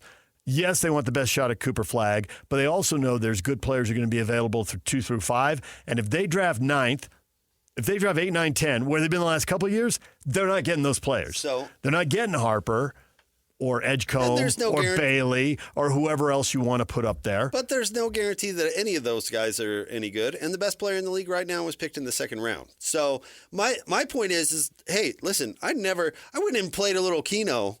I never bet on Keno as my only path forward in life. Right. Well, I don't think they've bet this on as their only path forward. I don't think they have either, but people get so focused on what's in front of them. Listen, when it comes up to the Jazz are picking 5th tonight, what is that guy who was crying about one win in January going to think? Like, did that really turn out to matter? Well, did that turn out to make any sort of difference at all? That was my point. Until we get 5-10 years down the line and you see how good player number 5 is, You know, I mean, they're drafting Enes Kanter at 3. It's great to have the third pick, but was that the Kawhi draft, or was that the they passed on Kawhi for somebody else, for Trey Burke. Yep. But they passed on they lost out on who was it? Well, they missed on Paul George for like Alec Burks, right, or something along those lines. Klay Thompson. It was Klay Thompson. Thank you. Was that for Alec Burks? No, Klay Thompson. They could have had at number 3. He was on the board. And he went like 9 or 10, right? Right, and then they had another pick at like 11, and he went at 10, or they were at 10, and he went at 9. He went the pick before, but they could have had him at 3. So, I mean, you could always say woulda, coulda, shoulda. Here's the one time they drafted. Well, there's more than one, but when they drafted the best player on the board at that point, Stockton, Malone, and Ostertag. Look at the draft after Ostertag, right pick. Now, wrong contract, but there was not a better player available than Greg Ostertag. You can look at the draft, you're like, nope, he was the guy. He was the best guy on the board. So, Mitchell, Mitchell was probably the best guy on the board when he was drafted. Gobert was the best guy on the board when he was drafted. But everybody gets so focused on, well, if you don't get Ace Bailey or you don't get these list of players. However, the nerds tell you, this is 4 guys deep or 5 guys deep or whatever. How often has that actually turned out to be true? Answer, never. And I get all that. Right. And all these guys aren't going to be good because there's no draft where the top 5 guys have all been all-stars. That doesn't happen. There's always busts in there. But I'm really intrigued by what Ainge does short-term, and then we'll see how it plays out. Flagg has been so tucked up by so many people that I believe he'll be the number 1 pick. I don't believe that pick will be traded. It would have to take a Giannis to get it traded. If the Jazz get it, I don't think they'll trade it. I think they'll take Cooper Flagg. I'll be stunned if they trade the number 1 pick, if they have it for Cooper, right? They're keeping Cooper. But Ainge is so unpredictable. I have no idea what he thinks of Dylan Harper. Now, Harper looks like a very strong consensus, borderline unanimous number 2 pick. He could be the Aladar of this draft. Aladar? Horse racing, affirmed to win the Triple Crown. Okay. Aladar was second in all 3 races. The only time that's happened that I know of. And maybe Harper is that, and maybe he'll be that good, right? Yeah. Maybe he's that good. He's got unbelievable athletic ability. If he has his dad's intangibles, which so far I think most people are leaning towards yes, but you can't really know until you get him in those moments. I mean, his dad's intangibles were off the charts fantastic. I was a total believer in Ron Harper. He's limited. He couldn't shoot as well, blah, blah, blah. As he got older, he lost the athletic ability. But, man, Phil Jackson never complained about that guy. When he had a second chance to get him, he went and got him ASAP in Los Angeles. Because he did the right thing in the right moment. That high basketball IQ, intangibles. And Harper's got athletic gifts, and I don't think his dad had them. Now, I didn't watch his dad at that age, so it's a little hard, apples to oranges comparison. Bananas to kumquats, as PK would say. But what will Ainge do with the 2 pick? Will he trade it? Will he trade 3? Will he trade down because he likes his guy and he thinks he can get his guy at 4 or 5? I'm super intrigued. Pick up another asset along the way. Will he do what he did in Boston when he got Tatum and he traded from 1 to 3? Hey, you can have Markelle Fultz because I don't believe in Fultz correctly, as it turned out. That might have been the greatest trade in NBA history, honestly. Right. I'll tell you that what is the, specifically relevant tonight, what is the best move Kevin O'Connor ever made? My opinion, obviously. But trading up to get D-Will. Trading up to get D-Will. Yeah. He traded nothing to the Blazers. 3 picks, 3 number 1 picks. I looked into it once, and it didn't turn out to be. No, it didn't. But it was like 6-something and 20-something, 26. Something like 6-17 and 26 or 6-15 and 26. It was something like that. And he traded. And they didn't hit on those 3 picks. And he traded up to get his pick. He got an all-star / Olympian, which is what he wanted. Yeah, he wanted the pick between Deron Williams and Chris Paul. He wanted those 2 players. But he was drafting 2 smaller guys, neither one of whom has won an NBA title. Which is the prize the Jazz are chasing, right? But they wasn't going to make it to 5, so what did Kevin O'Connor do? They were going off the board at 3 and 4. Yeah, they were drafted 6. He wasn't getting them. And the next point guard was Ray the Buffet Felton at 5. He wasn't getting him either. Yeah. But trading up was good. That was the time to be aggressive, and he was. Yeah. Do you remember as well as I do the look on Kevin O'Connor's face when the Jazz got the shaft and got the 5th pick? He was not happy. When he was at the lottery and he just had a stink face on, and you're like, oh, well. So what did he do? He didn't. Well, he traded the exact up. He got opposite. his guy. You got to go get your guy. It's the exact opposite of what happened with the Mammoth. Right. They have a list. Now, he's not going to come out and say it, Bill Armstrong, the GM, but he knows who's in the group at 14. He may not know the specific player, but he knows the group. And he knows in the group at 4, even if he doesn't know the specific player.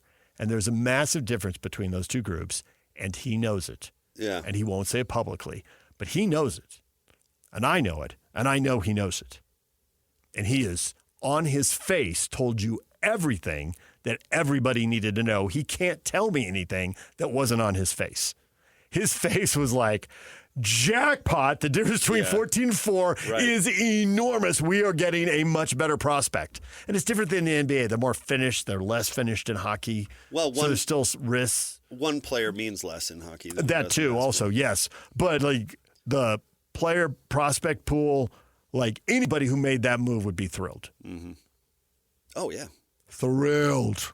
And it was on his face. He was thrilled. It was as far up. He's not as going they to could move. disparage anybody by saying this guy, that guy, or that guy at 14. But he was. But now he has to get it right. He does. He knows that. Yeah, now they you all have know to that. get, yeah, they all do. But now you have to get it right. It's a Harrison Ford line. That's what the money's for. There's a lot of pressure to get it right. That's what the money's for. You're getting paid a lot of money. Well, get it right. What was Kevin O'Connor's probably worst move? Drafting Giannis Cantor. Yeah. Number 3, high stakes. High stakes. High stakes. Totally. Get it right or get it wrong. He didn't even finish his first contract with the Jazz? No, he did not finish. He did not get a second contract with the Jazz. Yeah, his agent. He got drafted, but where Connor, when you make a mistake, where Kevin O'Connor makes up for his mistake is, or actually he didn't. It was Dennis who made up for it. It was Dennis. But Kevin brought in Dennis and handpicked Dennis as a successor, so he can still take him He back. was on board. The timing on that was right, and then they were not always on board about draft picks. And then Max, everybody disagrees, and they disagreed, and everybody did. If you and I were in there, we'd end up disagreeing. Oh, sure, but whose opinion? Kevin's mattered at the point they may have disagreed when Dennis was in charge, but I know they disagreed when Kevin was in charge. Oh, they may well have disagreed because Kevin stayed on and scouted and advised. But But who won when Kevin argued with Jerry? Well, Kevin told me that Jerry did. Now, maybe that was self-serving. But Kevin deferred in a couple situations. Kevin deferred to Larry Miller, too. I think if Kevin O'Connor had his choice, he would have traded Stockton and Malone at the end of the 2000 season when they lost to the Blazers for the second year in a row. Yeah. But they both were signed for 01, and they both signed deals through 03. Like Stockton signed for 2 years and $22 million. Carl actually was on a different, I think he was in a 4-year deal. I can't remember exactly. But they brought Stockton back for 2 years when it was clear it was over. And they did it because Larry wanted to. And Kevin O'Connor let people know it's Larry's team, and he's got super tight emotional bond with these two guys, and we're not going to tell Larry what to do. It's Larry's team. He's going to decide what to do, and he wanted to write it out. Is that that last contract Carl signed? That was the one that he used the power of radio to negotiate, right? That might be. Where he went to L.A. in the summer. I'll never wear a Jazz uniform Did again. a show with I think he got a 4-year deal. When that deal was up, Stockton had a 2-year deal that ended the same time. Stockton retired, and Malone correctly went to L.A. Feeling you. Vic the Brick. Vic the Brick. How many people know who that guy is? Probably only because of this Karl Malone deal. Vic the Brick tried to get a job at KYT in Santa Barbara. It's a long story. Good thing that didn't work out. For him, he had a good career, right? He did. Yeah. Oh, yeah. He was on TV in LA for a while. Yeah. DJ PK. And radio. Jake Scott. Yeah, he did do radio too. Jake Scott filling in, and we got your feedback, your thoughts on Giannis, your thoughts on the draft pick tonight. That's next. Stay with us. And it's all over almost here. Don't go nowhere. Do you believe in karma? Log on to KSLSports.com to help raise money for a great cause and create some good vibes for the Jazz in the NBA Draft Lottery tonight. It's KSL Sports 2-for-1. Donate at least $2 to Intermountain Primary Children's Hospital in hopes of the Jazz recouping winning basketball here in Utah. Go to KSLSports.com and donate your $2 today. It's the final push, David, for that karma. Got to make it happen. Make it happen. Two-time NBA MVP Giannis Antetokounmpo has not made any firm decisions, but for the first time in his career, he is open-minded about whether his best fit is remaining in Milwaukee or playing elsewhere, league sources told ESPN. Now, if you speak NBA, that means I don't want to dump on Bucks fans, but everybody knows this is over. It's time to move me. Move me. I won't make a stink. Milwaukee knows they need to move him. They're paying him and Lillard big money. They're out of draft picks. The role players around them are older or free agents or not as good or maybe more than one of those things at the same time. It's over. There is no path forward, and everybody knows it. So he'll be moving.